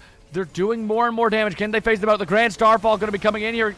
He goes right for the dragon. He goes right for the dragon. Fluke finds Arcadius. The dragon down to 3,800. The Karma back down. It's a 4v5, but top 4 boss is now here. Fireflans doesn't have the Ragnarok, doesn't have the Flash, doesn't have the Ghost. Dragon reset back to 5,000 HP. Olaf gonna go back to base. They still, it's anyone's fight. It's a fight battle. Can they get it? They get it. They steal. The Tempered Fate doesn't come in time. Yeah, and Itaconic just trying to survive just a little bit longer. The teleport comes through from Fireflans as well. Now, the big question here is, does Zafa and Pals just run away with that? Does Akuma Spikers turn to the Baron? That is a huge denial, just as you were saying, Romeo. And the Tempered Fate just barely not able to deny the Q Smite from Zohair. Man, like... Wow. Wow, what a... Like, that was a fight and a half. I'm worried for Akuma. They're still 2,000 gold up, but that's what happens when Benny Oda was level 15. Benny Oda's on the cusp of 16 now. You think Benny Oda... Firefly's on the cusp of death. Yeah, I mean, they are going to proc the Ragnarok. They do stop themselves from getting tethered, but it doesn't matter. You got 4 people on you. There's the knockup from the Mortal Steel. Good night. It's another kill over to Yon. Yeah, I mean, this Yone just continually picking up kills, continually picking up gold all across the map. But you also have to look at Fluke on this auction, now able to pick up yet a second item. This Baron is going to get started up. Chief, one of those champions that has the ability to deny so much of this Baron take, though. Watch this Tempered Fate. Yeah, Mega Inferno Bomb has hit. It did some damage, but it wasn't a steal. However, Itaconic also able to go where he pleases. It's slowly getting chunked. Both the carries in the back going to get hit with the comeuppance here. However, good night to the Ziggs. Goes down immediately. There's going to be the Tempered Fate. Hits nobody. Benny Odo is looking strong. Nobody able to get to that Baron. It's slain for free by Zafa and Palace. Can they turn the fight around? That's going to be the real question here. Fluke able to find top floor boss pretty quickly. There's going to be the Grand Starfall coming in. There goes Mundo. Can they find 2? They do. They find 2, but they go down. Chief able to get out through. Oh, not for long, though. I mean, you go on your magical journey, but you can't really go anywhere. However, Fireflans is slowly getting back. Ezreal looking to push the wave. Chief just wasting time. Benny Oda is level 16 now. The damage is insane. Chief, good night. Finally, you're going to die. You get a lot of health down. Fireflans is here. Level 70 down to the Benny Oda, but it gets the slow. That's going to be Benny Oda down. Can they find Zohair as well? That's the huge. Ragnarok staying alive. Ezreal just pushing the tower by himself. He does get the tower, but there goes Pantheon. Can they find Ezreal? The hunt is on. The TP has been used, but with that Baron and power recall, Ezreal will maintain the Baron for another 2 minutes. All right, so Baron still available on one member of Zafa and Pals, and we saw the resets start to come through, right? This auction beginning to be terrifying, but beginning is not the end, right? We need to see this auction pick up more kills, pick up more gold, pick up more items before Fluke is actually going to be able to be a big threat in these team fights. In the meantime, Otto's still trying to get as much going in this mid lane, you know, just trying to deny some of this Baron push minions, and it is in fact going to be that Lich Bane and Death Cap that we were talking about on Beniona.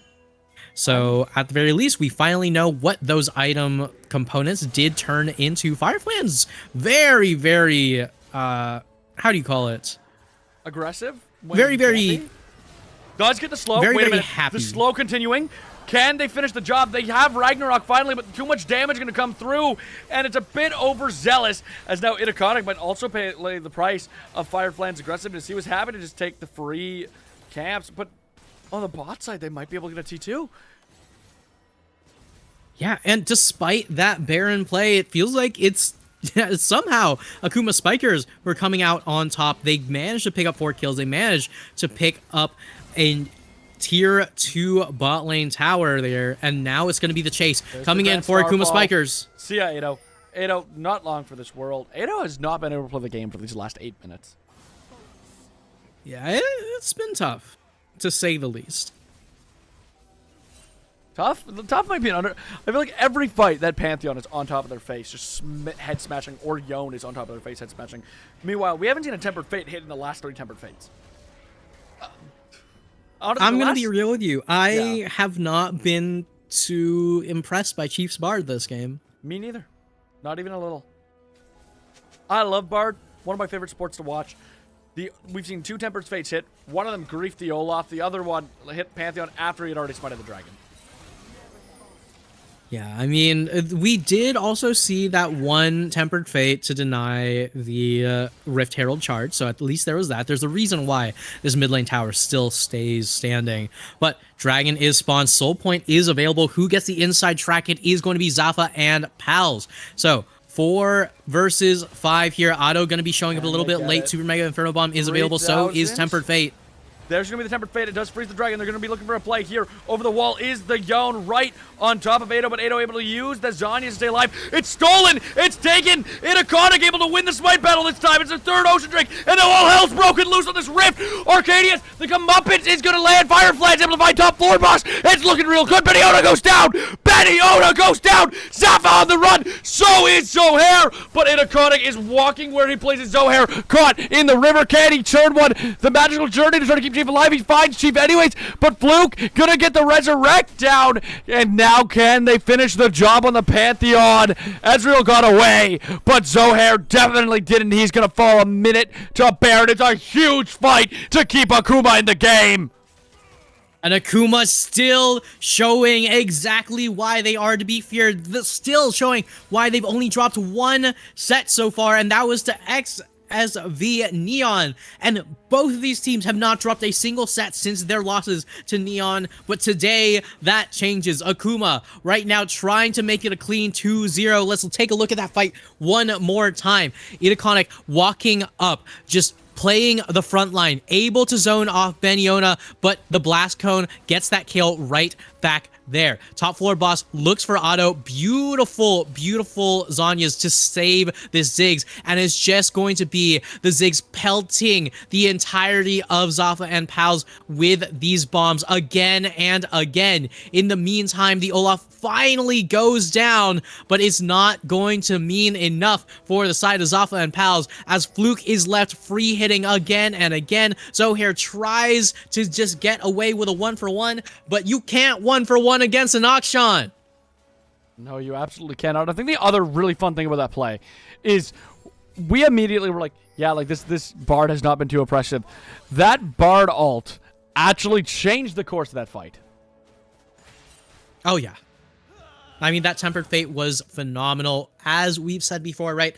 This champion's so good at just slowing up a lot of these objective takes and making sure that these high damage teams don't actually have the ability to just take it all in one Mega go. Inferno Bomb just chunked Zafa. Here comes top floor boss for another fight.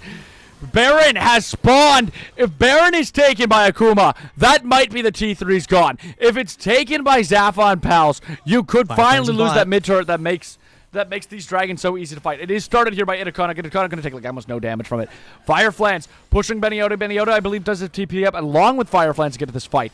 Beniota, though, a much bigger target to be in these fights than Fireflans at the moment. It is a level 18 Kale. It is a level 18 Kale with 3 items. The dragon is pushed off here. Olaf going to be the first to rotate. TP still available for Beniota to get there. Do you see this Olaf build? Yeah, it's beautiful. I love it. That's a lot of ultimate ability haste, I guess. But in the meantime, we... Very U.GG coded. Bolts?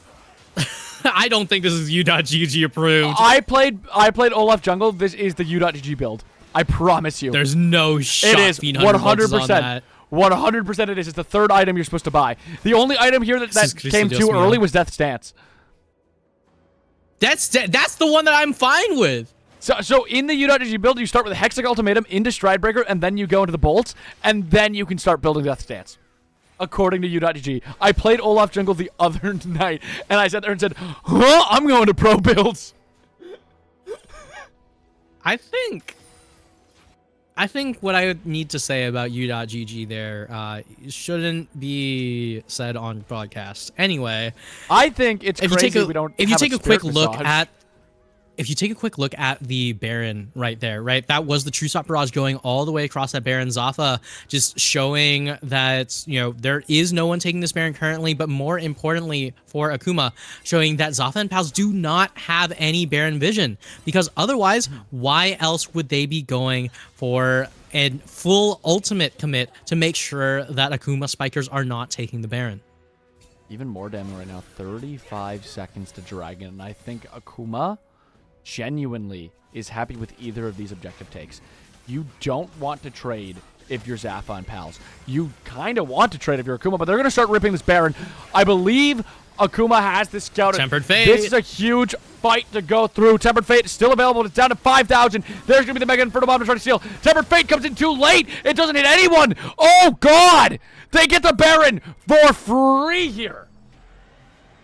Yeah, they get the Baron, and the only thing in response that Akuma get is a blue buff, right? You spent 4 people over to get the blue buff right before Soul. Is this the play that you really want to make? The minions are continually going to go down over and over again. Can but they get the Dragon Otto for and free? Fluke, Can they get the Dragon for free?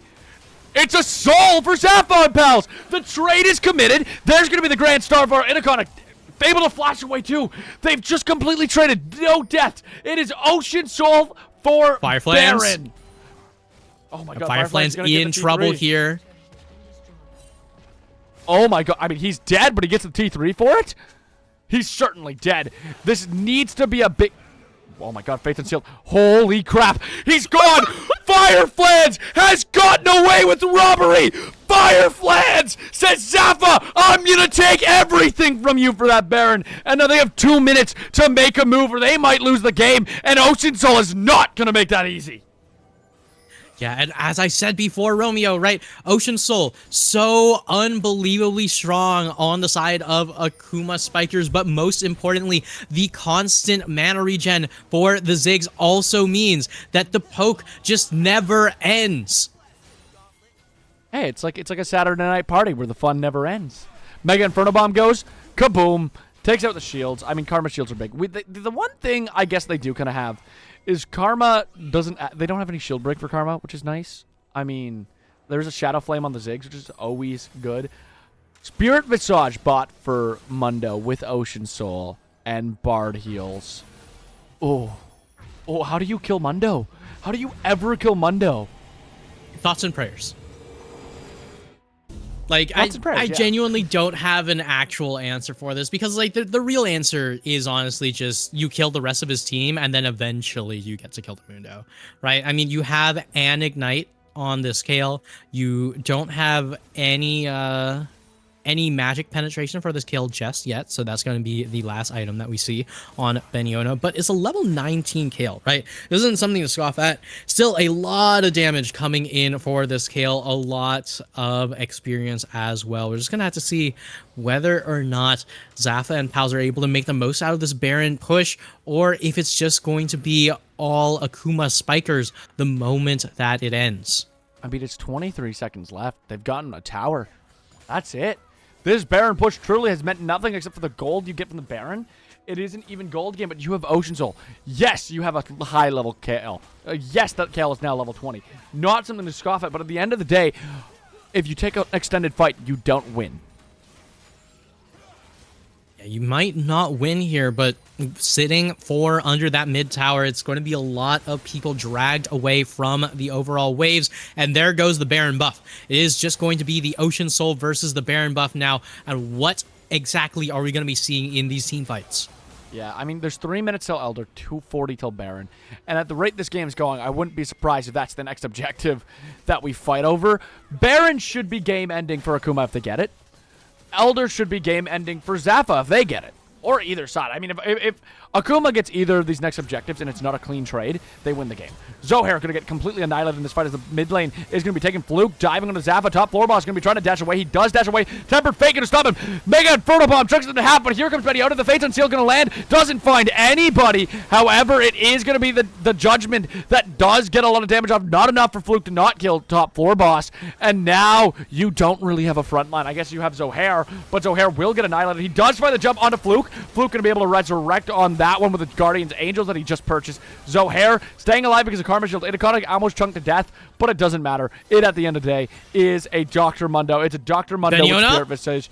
Beniota is dashing away. Almost died there. Did not just get it. Still 5 sieging this mid, and with that satchel charge place. Caught. Boom. Good night to the turret, which is going to fall. The inhib going to be taken here. It's mid inhib taken, but here's the grand flash starfall. forward. Can they find anyone? Zafa trying to get the damage off. Isn't able to. Annihilated by the Mundo. Ado is the trade. It's a 1-for-1 trade. Meanwhile, Fireflans goes down as well. It's a 3 alive for both of these teams. Yeah, and Beniota with the flash forward, going to be able to save the game for a little bit longer for Zafa and pals here. 1 minute and 36 seconds on this Elder Dragon. Now, while Akuma Spikers will have their carries available. Beniota might be caught. Beniota might be caught. There's going to be the Divine Judgment going through, but Iconic able to stay. Good night to Beniota. Right before Baron is up, there's going to be the Tempered Fate as well, which keeps Karma from being able to kill Chief. Teleport comes in. Iconic going to get hit with the Fates Unsealed, though. There's going to be the Soul being back to the bound. Top floor boss does finish off Chief first. Mega Inferno Bomb does a little bit of chunk. Zohair going to be diving onto Ado. Zohair trying to stay on top. He is going to be able to find Ado here, but can they trade? There's going to be the Zanya is keeping him alive a little bit longer. He does go down, but Zohair so close to death. They don't get it. They don't get it right before Baron.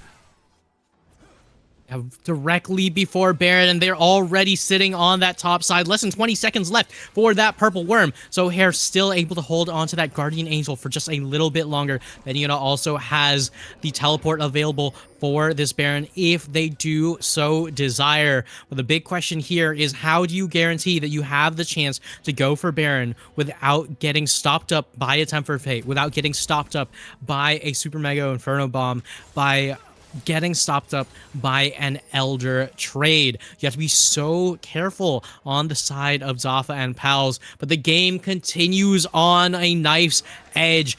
42 minutes into the game, and it is still anyone's game. It absolutely is. One clean team fight will end the game for these boys. Elder is up. Who can take it? Who can win? It started right now from Zafa and pals, and Ziggs is down with no TP. Wait, they're posturing. 10,000 HP. Tempered Fate is available. It's not going to hit the Elder. Meanwhile, Fireflies is in the back line. Still down to 7,000. They're trying to claim it in time. Fates and Seal going to go wide. There's the Mega Inferno Bomb. It's taken. Oh, God. Zafa and pals are going to start running through. How do you survive an Elder Dragon when at the end of the day you have a Kale at level 20? What can Akuma do? Everyone has died except for Iconic, Ado, and Chief to make the defense. Will they be able to survive this Elder play? That is the question. The sights might be turned to Baron here. I actually hate this Baron call. I think that the Baron call is totally fine. It is impossible to actually push with this Elder Drag into the Ziggs, right? Unless you have something like a Baron buff minion wave, there's basically no way how to get past this champion unless you can find some way to kill him. Yes, he's died 8 times, but it's still Ziggs. You have to be so careful. If you're Akuma Spikers, you do not contest this. You let it go. You understand that the lost condition is just walking into Baron and having to fight a 4v5. In the meantime, you have so many towers, you have so much backup with the entirety of your team up. The Ocean Soul still does quite a bit, and as long as you can just farm up to perfection, you can survive for one more team fight. So right now, we have Elder down for another minute. Baron is taken right now. It's alongside the Elder. They'll have 3 minutes of that Baron. Are they going to be able to close at this game? The next minute is the prime thing. If they can find a fight in the next minute, it's free kills. Free kills if you can find it. I want to see some heavy push. And if you are Akuma, I mean, at this point, you're content losing inhibs. You just need to survive. Keep the game alive and don't get triple inhib is the name of it. 50 seconds left on that Elder. You cannot take a fight in the next 50 seconds. If you do, your game is done. That T2, give it to God. Give it to God. It's going. Bye-bye. We knock it out. I mean, T3s are going to have to go soon, too. Fireflies, you can't fight top floor boss. Top floor boss will annihilate you. You lose 20% of your HP. Ragnarok going to be burned there. 30 seconds. Oh, my God. Ado getting chunked so hard on that true shot. 25 seconds is the defense. The wave clear needs to stay strong, and it looks like it still is. Top floor boss going to miss the Fates Unsealed. They're keeping the game alive. However, Ezreal going to get a lot of poke. They're trying to poke down the cannon minion. Can they? Bouncing bomb going to do a lot, but it's still going. 10 seconds left on the Elder. Are they going to find a play? The top wave is pushing. 7 seconds. 6, 5, 4, 3, 2, 1. Betty Oda almost goes down. It is gone. The Elder is gone. It's all that's left is the Baron. They're able to fight now. Oh my God. Top floor boss almost goes down. Ado finds Betty Oda. Ado finds Betty Oda in the mid lane off a Mega Inferno bomb. This could be the turnaround they need. Akuma almost taking down Zohair. Fluke trying to find the angle. There's going to be the magical journey. Zohair slowed. Zohair slowed. Zohair one shot away. Still on the run. Top floor boss. Fate's Unbound going to get stuck. There's going to be the chase number for Iconic. Zohair finds Ado, but there's going to be the Ragnarok going forward. Fireflies finds Zafa in the rivalry of the century. It's a double kill. Make it a triple. Zohair is going to fall as well. It's only top floor boss. The TP's coming to the bot lane. Akuma's bringing it home. And Fireflans right now just running straight to that inhib, trying to turn this into the full-on win. Top floor boss, the only one stopping them right now. There is no Ziggs available. There is no tower taking fully available. But with the Kale gone, this could be their only shot. 10 seconds left on this Kale, but I don't think they have it. They did commit the teleport, but they're not going to be able to get both of these towers, and the Nexus is just going to be 2 inhibs down. And yet, once again, Zap lives to fight another day. Akuma Spikers, despite having what looks like a beautiful teamfight win, cannot close the game. I can't believe it.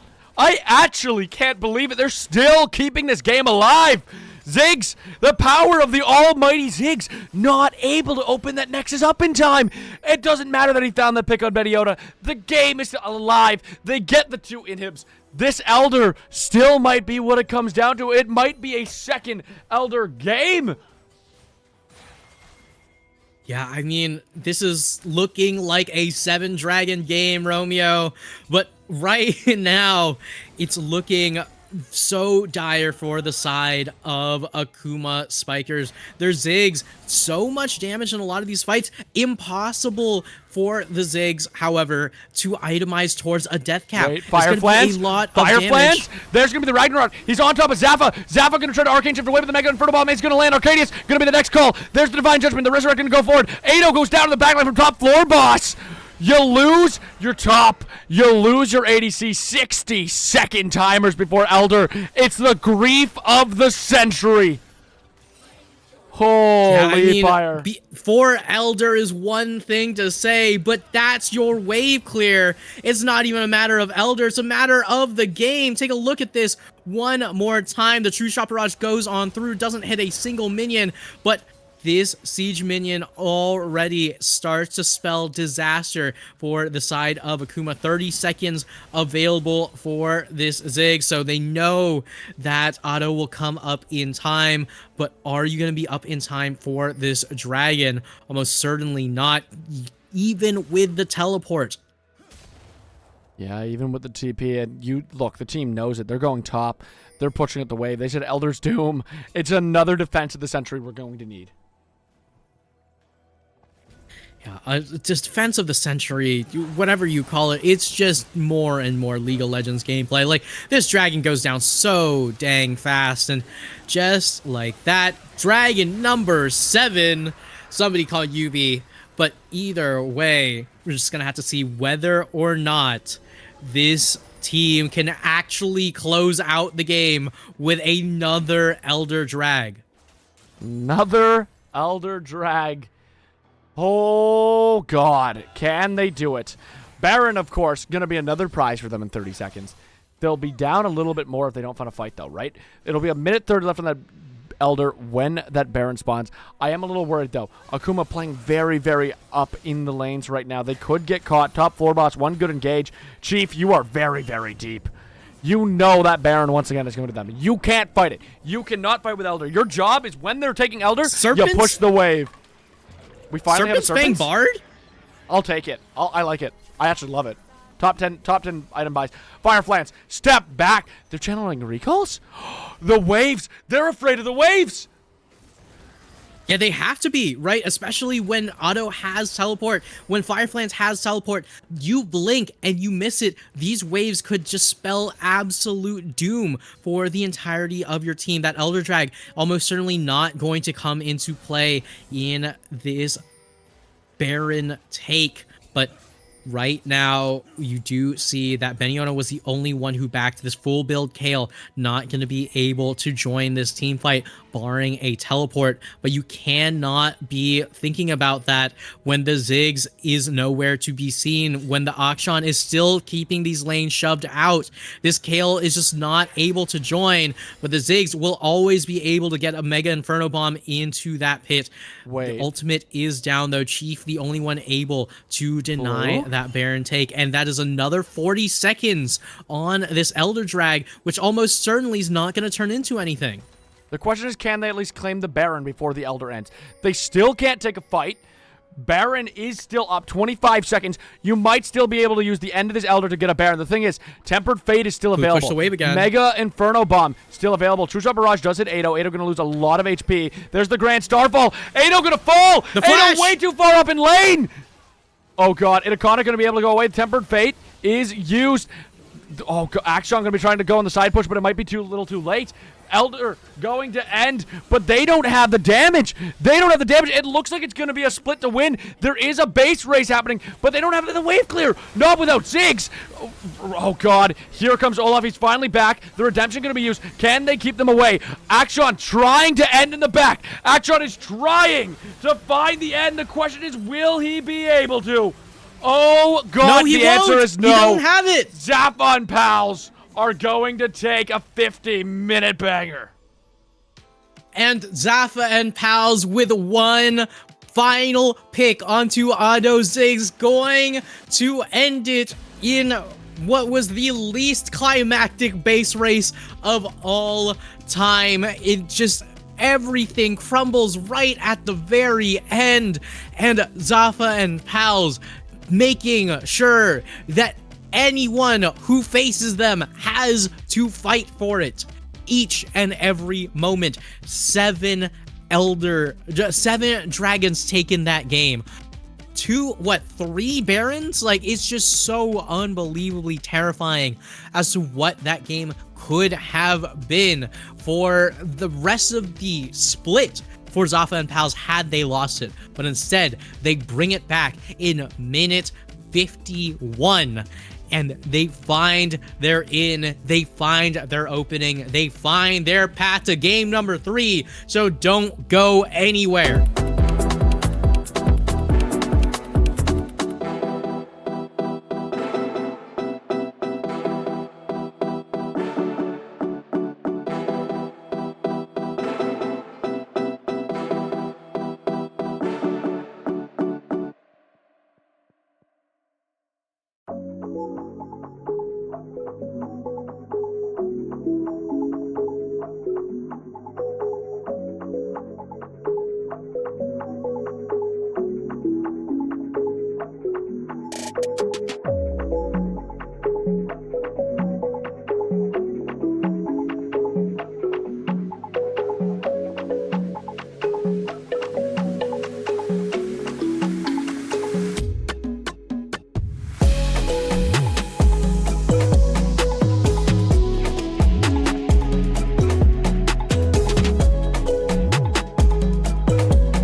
Hello, ladies and gentlemen. We're coming back right to draft. It's Akuma versus Zafa. We're in game 3. It was a 52-minute banger that it looked like Akuma was this close to winning. But Zafa ultimately found the team fight. To be honest, they found the pick on Ado, and that's what they needed, and won them the game. Here we are again. Game number 3. It was a, what, 51-minute and 43-second game? But we got here, right? If you are a Zap fan, you are thanking your lucky stars that you have another opportunity at this potential win streak continuing, right? I mean, these teams, while they are relatively different in terms of the overall standings of the overall split, are very, very close in terms of game count. So don't look at the game count that's up there. It's actually 2-2 for Zap and 3-1 for the Akuma Spikers. So right now, it is all going to rely on game number 3, blue side. First pick, who do you have? It is Nefiri. Do you think that's Nefiri jungle or mid? I don't care. I just need a team to pick Shen. I don't care where it goes. I just need one of these two teams to pick Shen. Right? Like, Shen... Oh, you don't love the Hui here. I don't love the Hui, right? Because Hui is one of those champions that doesn't exactly have the most fun time into a Nefiri. Romeo, I don't think that I'm qualified to speak on what this draft's gonna turn into. I can tell you right now from what I'm looking at. Yep, we're just locking in comfort. It's comfort, or we locked in the Silas before. A good ult's really on the table. Launch on the shadows is okay. Like, what even? And we're locking Renekton blind here. Okay. Let's do it. Who cares? Let's see what happens. They've already killed my voice. Let's see what happens. Fuck it. Oh, screw it. Sorry, Sems. We got an MSI to catch. We're logging in comfort, and we're speed running a 23-minute games to make it MSI. That's my guess of what's happening. Okay, so we've got Galio, we got Hecarim. I'm pretty sure that that's going to be Hui bot, which is one of the reasons why I was a little bit concerned. I mean, Hui bot's going to be fine. This is a question as to like what Akuma... Oh, so it's actually Zap who are taking up the blue side. It's Akuma who are taking up the Hui bot. Okay, so... Once again, Otto going to be forced on yet another one of these mages, which makes me understand why the Hui was picked up, because, you know, Otto, bit of a mage merchant, right? Just taking a lot of these bot lane mages, so you're going to have AD coming in from somewhere else. So that Hecarim, you know, going to be able to be a pretty big threat. You're going to have to worry about that one in these team fights. Alawi, not a bad choice. Now, I gotta say, the biggest issue that I have with these picks, right? So, Alawi, I actually love a lot, especially into a team that wants to dive you, right? I mean, you've got the Galio, you've got the Alawi. These are perfect. Just slam like Maokai or something. I don't even know at this point. But the big point that I need to make here is you need something to actually enable these champions, like that Hecarim, right?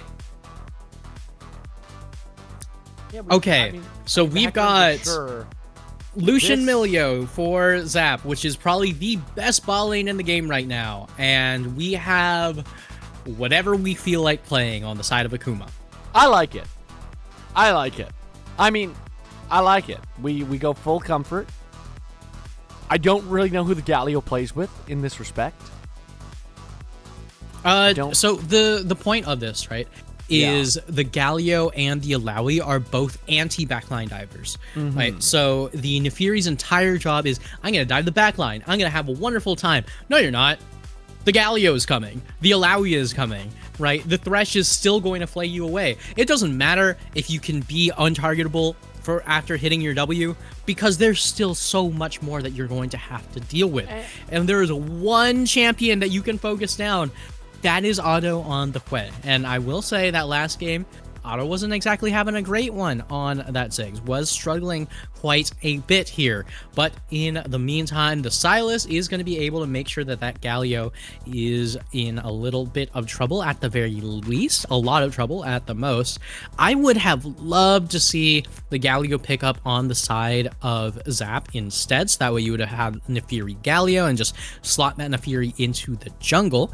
But in the end, you have a very, very strong bot lane, a top side that's just kind of whatever you feel like playing, and then Akuma on the other side have comfort, comfort, and more comfort. Comfort, comfort, and more comfort. I mean, I guess the good news, like you said, Nefiri will have a hard time playing. Silas doesn't really have a good ult. Yeah.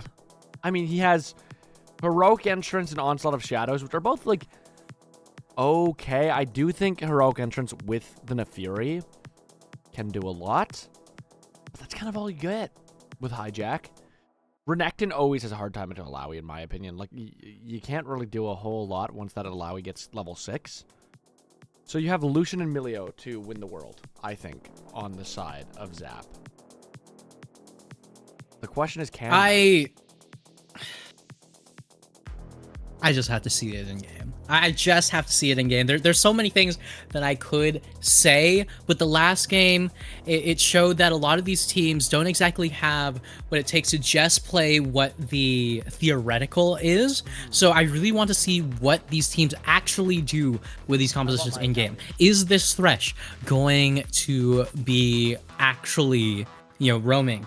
Is the Galio Alawi actually going to be able to set up in time to make sure that the Nefiri doesn't just get to run over this way at each and every possible moment, right? Is this way going to be able to survive against the strongest bot lane in the game right now, which is the Lucian Milio, right? I mean, you could have played it safe, right? Lulu's still on the table. You could have played Lulu Yunara, Lulu Zeri, Yumi Zeri. I mean, there's just a lot of other options you have, but instead, we're getting more mages, we're getting more shenanigans, and we're getting more fun in game number 3. more shenanigans, more fun, and surely it's another 58-minute banger. I'm calling it. When do you think First Blood is? 2:15. What lane? Bot lane. I say 325 top lane. What do you think Soul is? Let's just go with Infernal. You know, full on damage here. Okay, we got the Hail of Blades already doing a lot of damage in that mid lane. Oh, lordy. Why did Ado in chat say, how about 8 inches and thick? In which the response from Top Floor Boss was, I lost my wife 10 weeks ago. What is happening? You know, they're gone. I feel like chat. They're gone. I feel like chat's supposed to be off. Yeah, it must have been gone. the wind. The mental is flawless, apparently. They're just cracking jokes with each other. Yeah, I mean, for now, that is the play. But Top Floor Boss just still doing a lot of damage. W's start on the Furies is so disgusting when you have Hail Blades. There's just so much that you're able to force with it. I mean, level 2 on Top Floor Boss still doesn't have the Q available. Yeah, and you already have the Galleon more than half, like down to like half health at one point. That's both health pots gone. Wait, Beniona going to look for a play on Firefly. He's got the level 3 first. Firefly's not going to be able to do a whole lot. Again, you're a level 2. You're a level 2 Alawi. What do you do, really? Your best. Your best is true. But right now, your best isn't good enough. Doesn't use Flash, but he's going to be stuck under tower. Needs that level 6 as soon as possible. Stuck under a tower is definitely one way to view it, because you do have to remember, Fireflans has the teleport, Beniona has the ignite. So, if Fireflans makes use of that teleport, you can just, you know, you take one bad trade here, you recall, you make sure to get as much damage off on Beniona as possible, and you just teleport right back.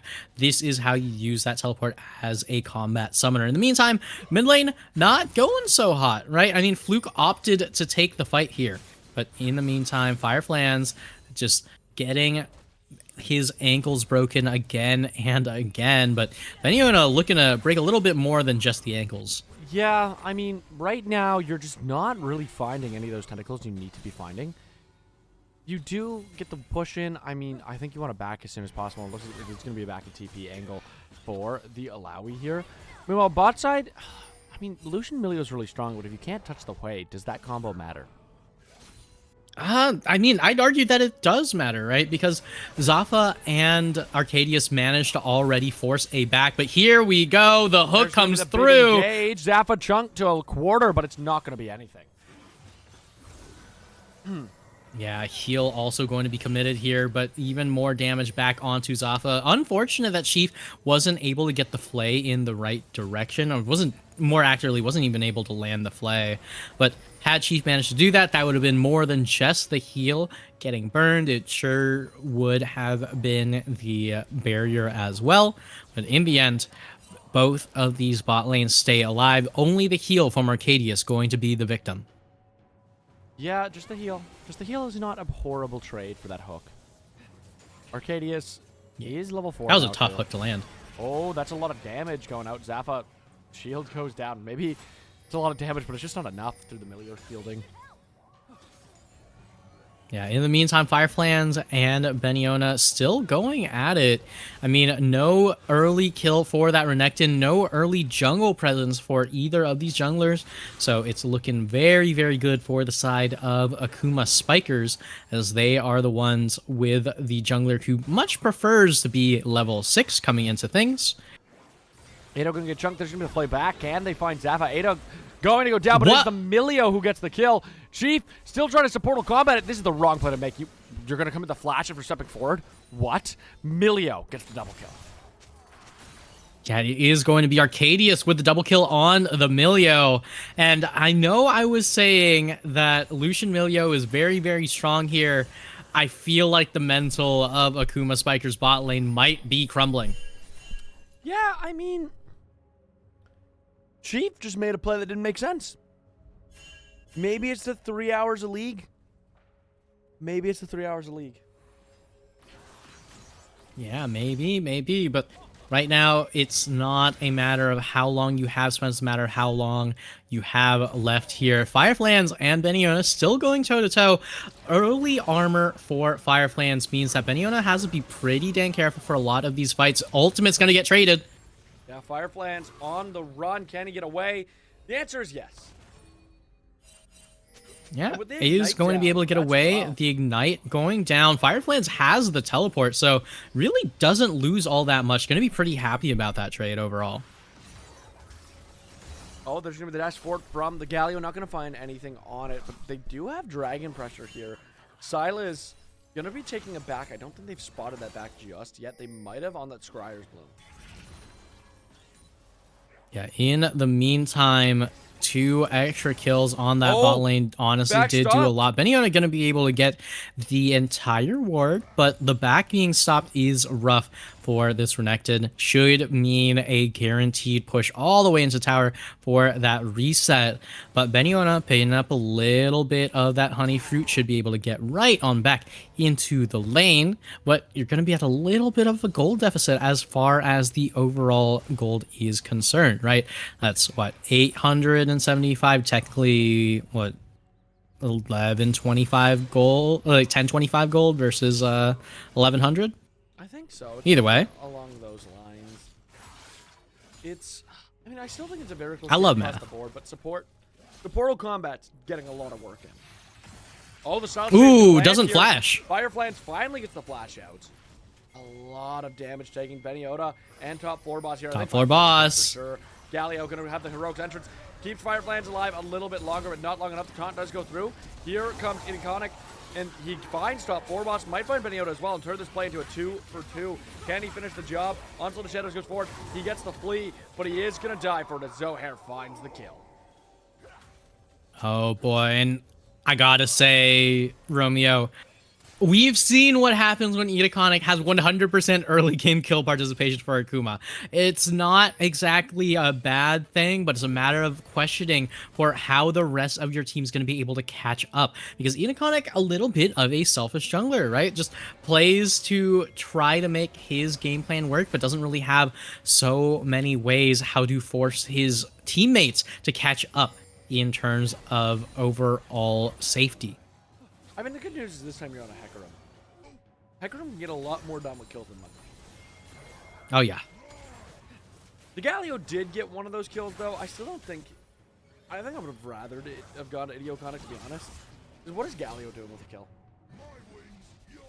Getting damage. You have like so much damage. You actually can focus on this Galio nowadays because of things like the Imperial Mandate. So we're just gonna have to see what this does turn into. Sure, but and Galio's kind of your front line in team fights. Realistically, Alawi's gonna be the sideline most of the game. yeah, I mean, Alawi should be on the sideline except at these team fights where she should be setting up way early, but no Alawi going to be available here. There's a reason why Fireflans did take that teleport, but unfortunately not going to be able to make much use of it for the first dragon, which is going to be Infernal, so we're not going to be doubling down on the craziness. No Infernal Soul, but I do hope to see a very strong Combat Soul. I feel like Cloud Soul would probably be my least favorite to see, but we'll see. Yeah. I think Inferno as a first is a little sad. I hope we still get a good Soul. Surely it's... I mean, to be fair, Chemtech does a lot. It's just boring to watch. Ocean Soul would be really fun in this game. Mountain Soul could do a lot of work. X-Tech Soul is always interesting, but I don't think Akuma applies it all that well. I mean, I guess the ability haste, though, would be really good. All that well. Lucian can get some good application of it, no? And Renekton. It's okay, but it's nothing like Sivir or Cassiopeia that we saw in some of those previous games. It certainly is not on that level. Yeah, I mean, I will say we are seeing that Rocket Belt come on through so many of these mages just taking up those Rocket Belts regardless of whether or not you have mobility or don't have mobility. It's just Chovy, what have you done? Oh, Chovy. Oh, Chovy. I mean, I wrap it. I wrap it. More movement speed is fun. And I mean, I guess you get like longer chains. A lot of chunk damage right now going on to Beniota. More movement speed is a lot of fun. You know, I think that if Broken Blade had built a Rocket Belt, G2 would have won that game 3. I would agree. Hard agree. For sure. Oh, Lord. Either way, we're just going to be seeing a lot of classic farming coming in between these two teams. The Cole almost getting pretty close to popping, actually. But in the meantime, a little bit less farming, a lot more trading in the mid lane. Not going to be turning into anything close to lethal yet, unless Fluke takes literally every single skill shot. Note to Mankind. This Galio getting closer and closer to death as the dragon gets started up for the side of Zafa and Pals. Yeah.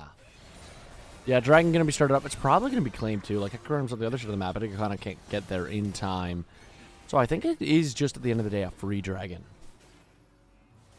Yeah, free Dragon. Not going to be too much thought put into it. It is going to be a cross-off of the Ocean Soul. Yeah. Ocean Dragon is the next on the rift. It does leave some good options still left, but I would have really liked that Ocean Soul, especially for the Alawi. I love watching Alawi. Is Beniota winning this? Really funny. Beniota is winning the 1v2 right now. Fireflies has no mana. Fireflies has no mana. Idioconic, the Galio going to be there too little too late. It looks like Fluke's going to be able to try to finish the job, at least turn into a 1-for-1, and he does. But holy crap, Beniota was just smurfing it. Yeah, Beniota manages to do that, did have the cleaver fully completed. In the meantime, Fireflans was still looking for a reset, so that way he could get that fully completed Frozen Fist. But in the end, right, that 1v2 was so good for the side of Beniota. No mana available for Fireflans. On top of the onslaught of shadows is taken here. And looks like the calls are using on Ado. Can they find the moment? Zohair going to go through the wall. There it is, the flea. Ado going to be caught. Hound's Pursuit. Good night to the Ado. And now Idioconic and Shafe under the tower. But Zafa gets exhausted. Idioconic runs out of it, but it's not enough. The Melio Shield too powerful. It's a double kill. 2 top 4 boss.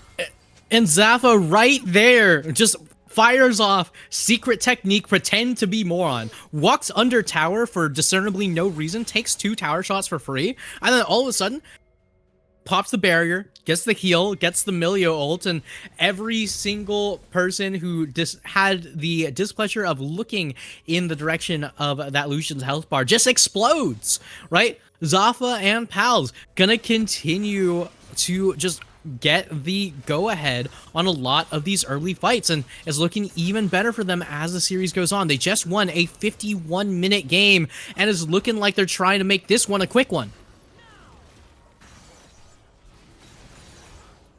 They certainly are.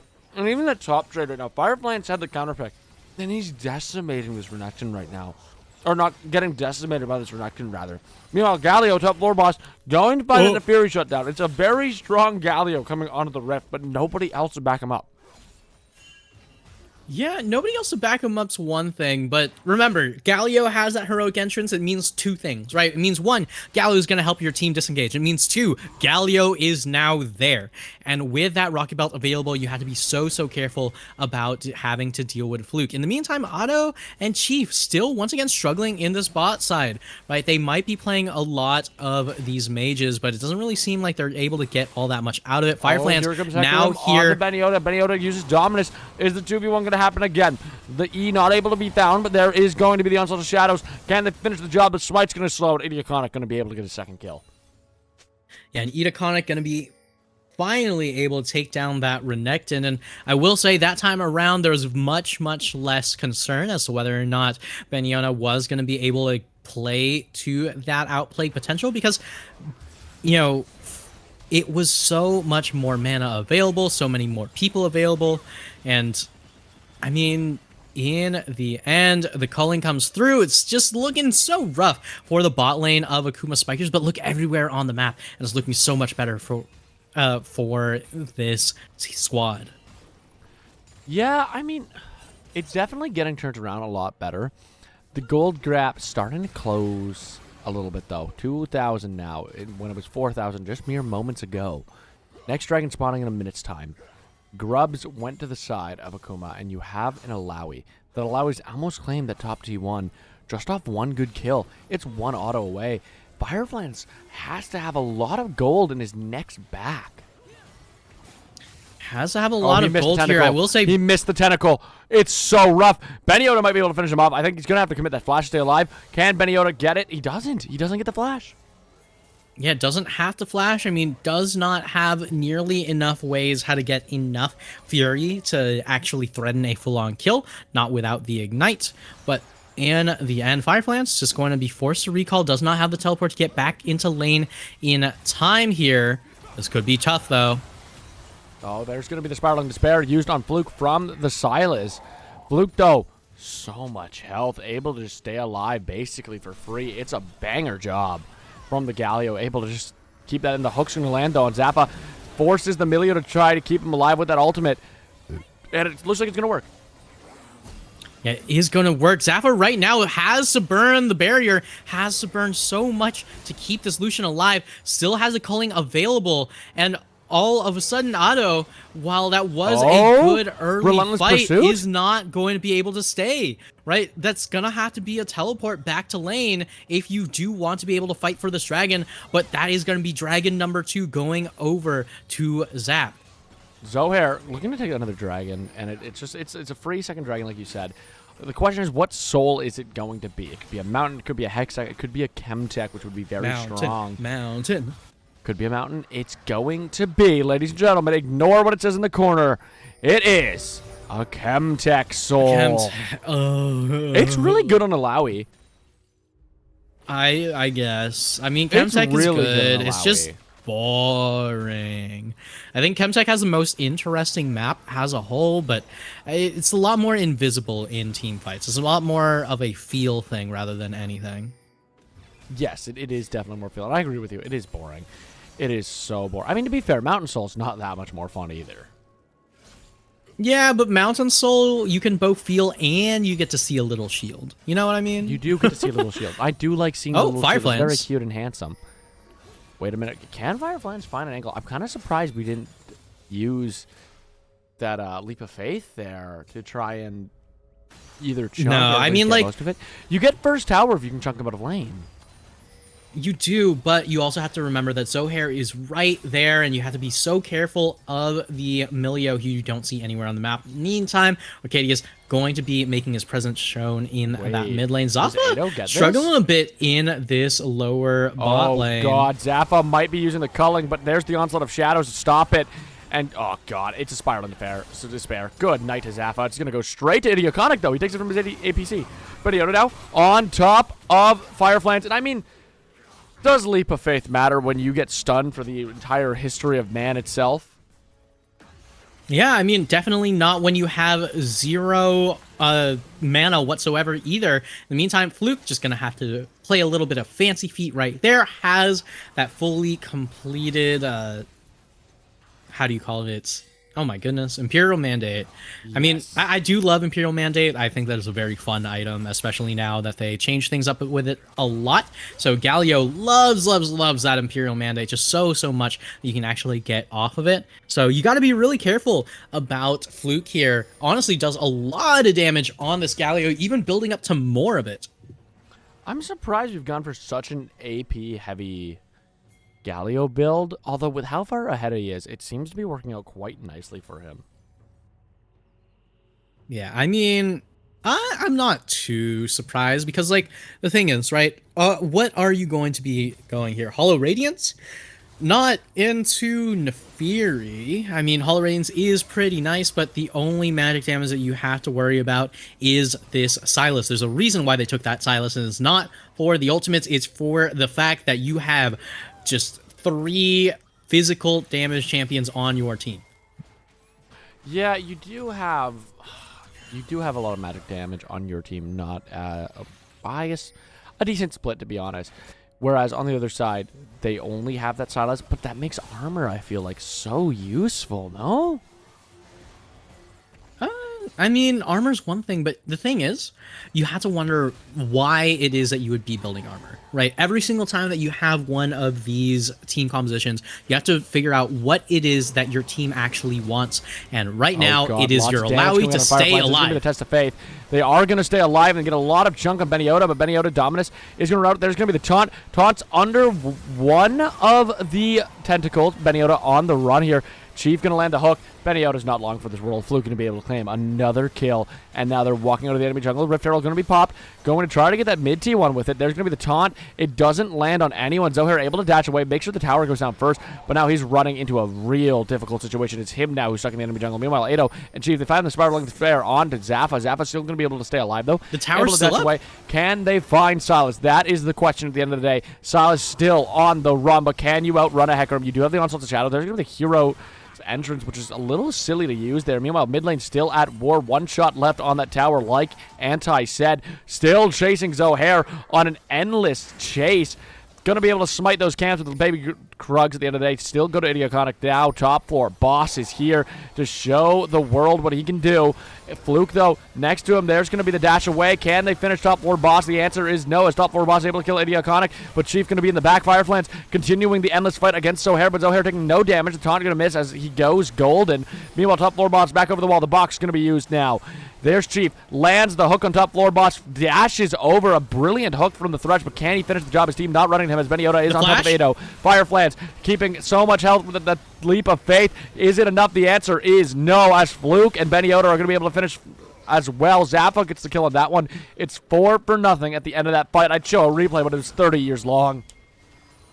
Yeah, and this fight, this game, this series has felt so much longer than it actually has been. But 21 minutes in, Zafa and Pal's going to come out with a clean near ace. That dragon gonna continue to get stacked up. Chemtech Soul right on the cusp, but in the meantime, Akuma Spiker's still trying to farm up, still trying to get to a point where they can really run rampant with this team composition. That was almost everything they ever wanted, minus the fact that on top of top 4 boss. Top 4 boss going to use the Hound's Pursuit, but it might not be enough. Onslaught of Shadows goes, and they get the shutdown over onto Idioconic. Yeah, I mean, I was gonna say, it was exactly what they were hoping for, provided that you have the mana, that you have the items, right? That you have the positioning, but that is all you had there. And in the end, Zafa and Pal still running away with this one. 3,000 gold in the lead. There's going to be a taunt, but nothing going to be found on it. Baron is up here. Also, it is that Chemtech Soul 4 minutes away for Zappa if they can claim it. Yeah, Yeah, we're still gonna have to see whether or not these towers are gonna be just injecting so much gold into the side of Zafa and Pals. I mean, this is certainly going to be a tower going over to Beniona, but we're going to figure out whether or not Akuma actually have an in through team fighting, or if it's gonna have to come through waiting for your carries to actually finish item number 3. Yeah, item number 3 is underway. Chat seems to think that Evolution gets item number 3. It's like basically Blue Eyes, White Dragon for Zafa and Pals. I do think right now, though, you do have a good jungle mid synergy happening with Akuma right now. The question is, how much can you get off of it? And Galio looks like he might be in a horrible situation. Benioto going to be on top of him with the Zohair. The flash is forced out. Benioto trying to stick to it. Zohair is going to leave it alone. Does have that heroic entrance if he chooses. And it is going to go through, but it's not going to land anything. Again, these heroic entrances are just not looking good for anyone right now. Akuma, Fluke, still stuck under the turret. There's going to be the Dominus proc. And I mean, Benioto's just living forever. Oh, what a hook. Hook. Yeah, I mean, the hook did go over onto Zafa, but it didn't turn into much more than just a little bit of a spook, right? You know, a little bit of a bum clencher, but doesn't mean much when your mid laner is down, when there is no real follow-up available. Otto, once again, 0-3 on this way, just not able to get much off of this pick. I mean, a lot of these mages have been very, very high value for the side of Akuma Spiker. There's a reason why they're taking them early, why they're taking them blind, but Otto not able to justify some of these picks against Zafa and Pals. Yeah, they're having a hard time right now against Zafa and Pals. Zafa and Pals currently 4,000 gold up. That's a lot of gold to be. The scaling on the side of Akuma isn't non-existent, but it's certainly not enough like a Kale game to get you super ahead. Zafa and Pals might be able to complete the miniature reverse sweep bursting after that huge 52-minute banger. Chemtech Dragon up in a minute and 55 seconds. This could be a game-changing dragon if they can find that soul. Yeah, if they can find that soul. I mean, Chemtech Soul just does mean so much for the side of Akuma Spikers, but they are so far away from that. Right? A 7-dragon game in that last game already drained so much out of these teams. Another 7-dragon game in this game would be devastating for the mental of the team, both in this series and in the rest of the split. Yeah. Like, you have to sit here and wonder whether or not these teams really find this one match worth it, right? But playoffs are coming closer and closer, and you have to be so careful, so vigilant to make sure that you are still in a good spot for playoffs, because the standings are still so close to one another.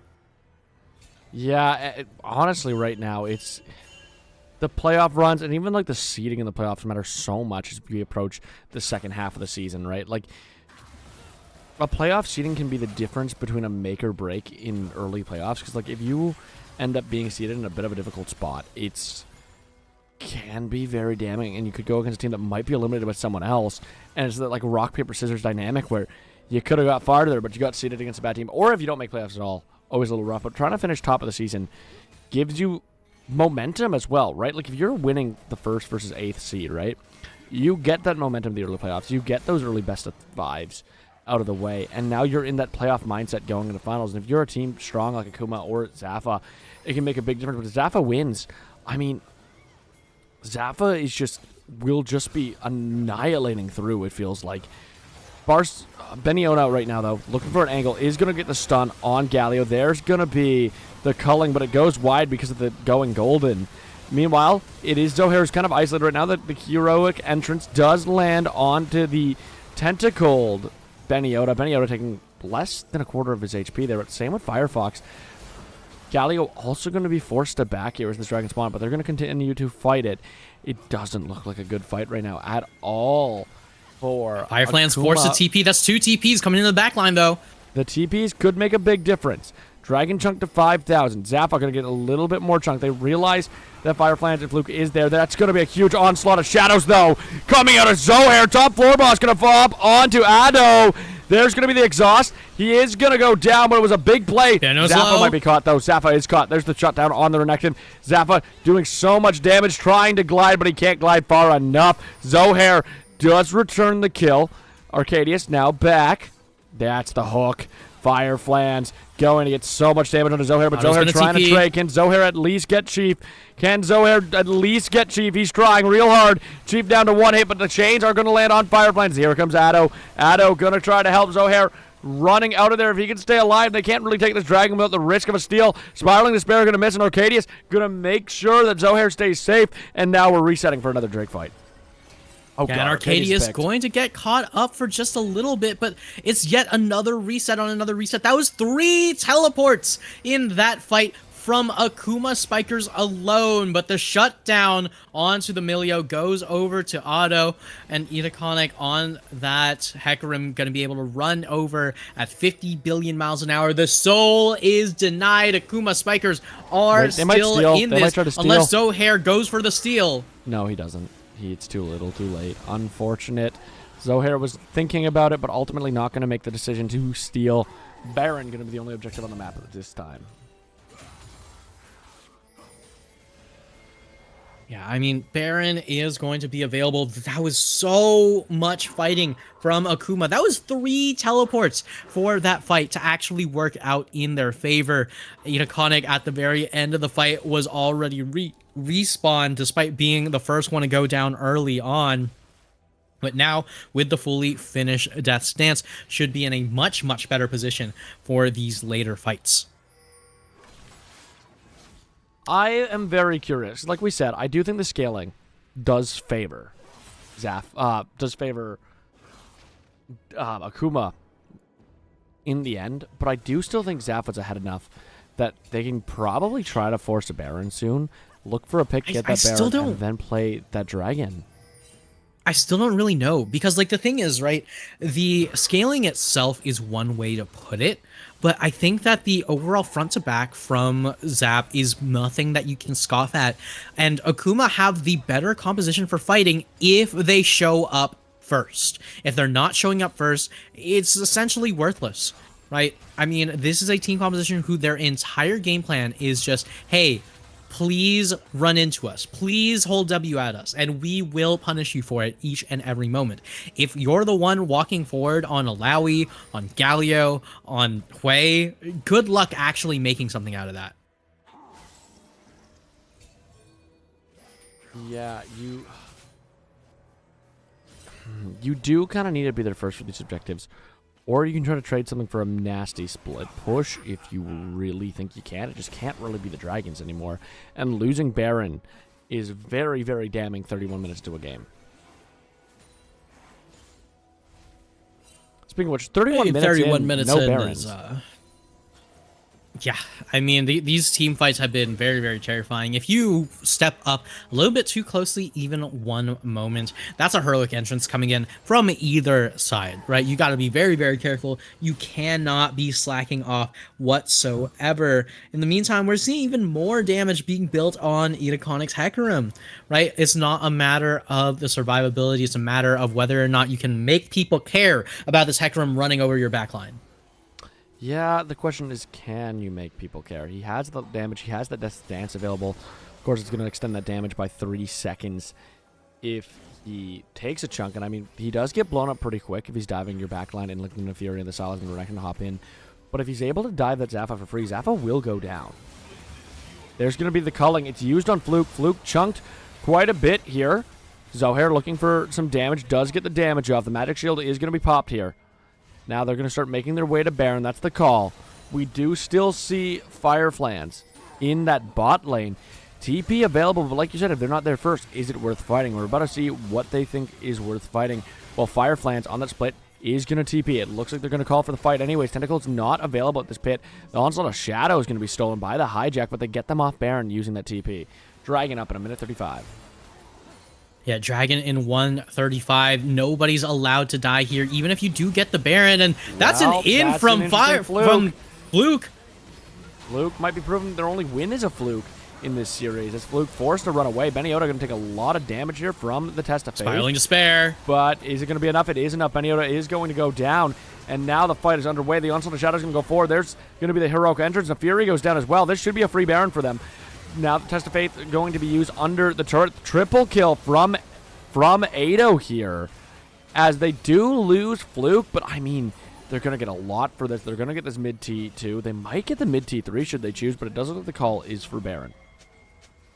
The Baron is going to be started up here. I actually don't know if they have the DPS really to make this one work while also being able to threaten the dragon. So you got to be able to take this one down as quickly as possible. Just burn every single thing that you can. And that should be a teleport from Otto to go over to the dragon, get everything set up immediately. So in the meantime, Purple Worm finally going to be going down here. Fluke not going to be available for that fight. Neither will the heroic entrance be available. But at the very least, one Baron is a good start for that comeback for Akuma. Yeah, it's a great start, to be honest. They're going to be up in gold going into this next fight, but if they lose this Chemtech Soul, the stats will make the big difference. And this Chemtech Soul is right underway. Idioconic is marching his way into that river, but they are kind of there first with Zafa top floor boss and Arcadius, but they are just going to succeed river control over as the mid wave is going to be pushed with that Baron. They might have to drop this Chemtech Drake, to be honest. It looks like they're having that call. They're saying, okay, we need to defend Baron right now. Do you think that's the right call, Anti? I mean, I feel like at this point, right, you're playing against a team that is incredibly, incredibly good at punishing you for walking forward. And they're at that dragon first. They have the Baron buff. This is literally exactly what they're asking for, right? You could not ask for a worse position to be in if you're Zafa and Pals there, other than running directly forward. And thankfully, they did not take the bait for the side of Zafa and Pals fans. We're just going to be seeing more team fighting, more nuanced decisions back to back to back. That is 4 items on Illusion, 100% crit chance, but not going to be a single Lord Dominic's regards on that Lucian. It is instead going to be that Executioner's Calling into the Moral Reminder. So I've said time and time again, Moral Reminder, very good item, but Lord Dominic's Regards with that Giant Slayer passive is so disgustingly good right now, especially against health stacking teams like this one. So if you had the ability to get it onto Milio, for example, I think it would have been pretty nice, but this is not a matter of Milio, this is a matter of whether or not this Renekton can live, and the Crocodile gets away. Crocodile does get away, does pop Dominus, and that's a big hit from his utility kit. However, Baron's still active for these guys. Can they make a play? Can they get a T3? It's not going to be topside, as we do see top floor boss just sending that turret as far and far away. That wave is going all the way to that T2, but it does look like that T3 is going to fall right now as Akuma sieging the base here. It's huge. I keep wanting to call them Akuma Monkeys. They have an Akuma Monkeys team, but this is not Akuma Monkeys. This has always been Akuma Spikers. And that's going to be a huge engage, though, from Zohair. The Onslaught of Shadows is going to put in a lot of work. The heroic entrance does come in, but it doesn't save Ado. And Ado is the big member of this team, right? And the shutdown goes forward. Top floor boss, meanwhile, on the side, is going to get Chief. Yikes. Yeah, that's 3 going down for the side of Akuma immediately. Dragon, at the very least, already down. The Baron already down. So there's not going to be any big objectives that's going to turn into, but that is a rough amount of gold to be giving over for the side of Akuma there. And more than that, it is your wave clear. So right now, unless you are just going to be relying on the Baron buff minions, there's bound to be a lot of towers, a lot of structures that you're losing due to those 3 going down early. There's the T2 immediately down in the mid lane. Renekton looking to siege that T3 or T2 in the bot lane. This game might have just gotten flipped on its head with that kill. That play was huge from Zohair. Zohair, a goated jungler right now. Oh, yeah. I mean, Zohair's been playing so well over the course of this game. Just every time that he picks up that Onslaught of Shadows, you have to be so careful on the side of Akuma Spikers. But Zafa and Pal's just going to continue to try to pick up as much gold as possible, continue to try to farm up towards these super late game team fights where they're just very, very confident in being able to take a lot of these fights. They're saying, hey, we can absolutely win this and bring this one over the finish line. We played a 50-minute game the last time. They're definitely tired.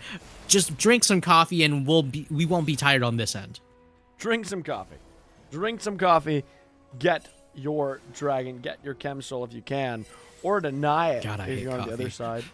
I also hate coffee. It tastes like ass, no? Like, I'd My rather drink partner Pepsi for my loves caffeine. coffee. Your partner's wrong. Oh. Beniota, though, diving in. Can he be right in this play? The answer is no. Beniota must like coffee. Beniona must be a coffee drinker. Man, that's But rough. either way, Beniona going to be doing a coffee cosplay. It's just right in the dirt right there. But no dirt water to be found right around the river. 1 minute left until that Chemtech drag spawns yet again. And almost certainly going to be going over to Akuma because they have the early advantage, but they're not using it to set up this Alawi. So it's actually going to be a little bit harder for them to contest it. But I do feel like Akuma Spikers are almost certainly still going to have the upper hand going into this while playing around Fireflance's ability to just teleport in. Yeah, I mean, Fireflies doesn't get the teleport. They don't get the tentacles down as quickly as you might like. But they do get a split push in. They say you either answer me or I'm going to take your T2 and then teleport to the fight. Or you can come save your T2 and make sure you lose Dragon. So they're just making sure they get something for sure. The question is that too risky when you know a Chemtech Soul is underway? And I mean that Beniona has been surviving in a lot of these fights for a long, long time. Chemtech Soul will not make it easier, will it? Yeah, I mean, it definitely is something that you have to be worried about here. Now, the big question is, what is this team fight actually going to look like? Because it is Zap that gets the early in. It is Zap that gets the inside track. And it is Zap that have Onslaught of Shadows on Top 4 boss on might be caught Zohair. here. Meanwhile, it is going to be a big engage here on the Fluke and Fireflans. Fireflans still has that Test of Faith available. Dragging down to 5,000 HP as the fight rages on. Top 4 boss still going to be looking in the back lines here. Fluke almost down, but he's going to be going in on Beniona. There's going to be the soul claim there from Zohair. Another fight underway, but it's looking so good for Zap. They're getting a lot of damage down. Top 4 boss able to exit the fight. Zohair finds Idioconic. There's going to be Flake who goes down as well. Ado trying to run, but he can't run far enough. And Zafa is on a killing spree, murdering everyone in Ado. I'm sorry to say, but your life is forfeit as top 4 boss. Going to find that Hounds Pursuit, and that might be game. And that is certainly game. I mean, I was saying that it would be easier for Akuma Spikers to get that inside track, to get that setup for that dragon, but they set up too late. They don't get the inside track, and they don't get the soul. They don't get the series. They don't get to stay on top. And it is Zafa and Pals with the power of friendship and a 51-minute game 2, a 41-minute game 3, and a mental fortitude that can only be described as solid as hell, who are going to be taking it. It is not the Akuma Spikers who are winning. It is, in fact, going to be the Zafa and Pals squad for that victory. It is indeed the Zafa and Pal squad. Completely ignore the Akuma Spikers popping up, ladies and gentlemen. But it is a crazy series we've just witnessed at the end of the day. Holy. That was a 52-minute game 2, a 40-minute game 3, and like still a decently long game 1. These guys have been playing for like 3 hours and 10 minutes against each other, making sure that every part of the Fireflans now they can watch Zafa feud MSI. is there. And now they can watch MSI. Leon is technically up right now if you're an NA fan. They're up like 400 gold. It's not a lot, but it's something. However, Whoa. Spoilers. I haven't been watching. 400 gold. Maybe you should be watching. Maybe. We are probably going to rate MSI. I'm watching this! Let's get... What do you want from me? My voice is dead. MSI God is forbid a girl do anything around here. Damn right God forbid a girl do anything around here. However, I got to ask you, what do you think was the MVP of the series and who was the dark horse? If I'm going to be completely honest, Zohair in that final game did so much work on that Silas. Those onslaughts of shadows, every single time that Zohair had the ability to pick up that onslaught of shadows, incredible. It is super, super well done. I do think that a lot of the drafting from Zafa and Pals was at some points, very meta, and at some points a little bit of an ignorance of what the enemy team had available for them. I mean, like game number 1, they had a very good team. If Cassiopeia doesn't exist, if Anivia doesn't exist, right? You know, these champions that do make Rise not a blind pickable champion. But outside of that, overall, very, very good overall play. I do think that Zafa and Arcadius played very, very well in the bot lane for the entirety of the series, though. So yeah, that's a little bit of what I would say. Beniona also brought it back really, really well after game number 1. Honestly, as far as I'm concerned, you can give it to the entire team with that power of friendship. The power of friendship. The question is, can the power of friendship take these guys to a chip? They're set up really well right now, finding this victory. It's looking very, very good for them. And on the other side, can Akuma bring back their series records? Can they still find a comfortable spot in playoffs? And will this be a rematch we see in the playoffs? I mean, I'm sure this will not be the last chapter in the Firefly and Zafa feud, but when it comes to the end of this chapter, Zafa and the power of friendship looking firmly ahead. Ladies and gentlemen, that was a 3-game banger. We're about to go raid MSI. You guys have a banger night. Shout out to Anti for being the absolute GOAT. Shout out to Rare Adam for the observing. I was Romeo, and this is Titan Week 5. We'll see you tomorrow at 8 p.m. for Divinity.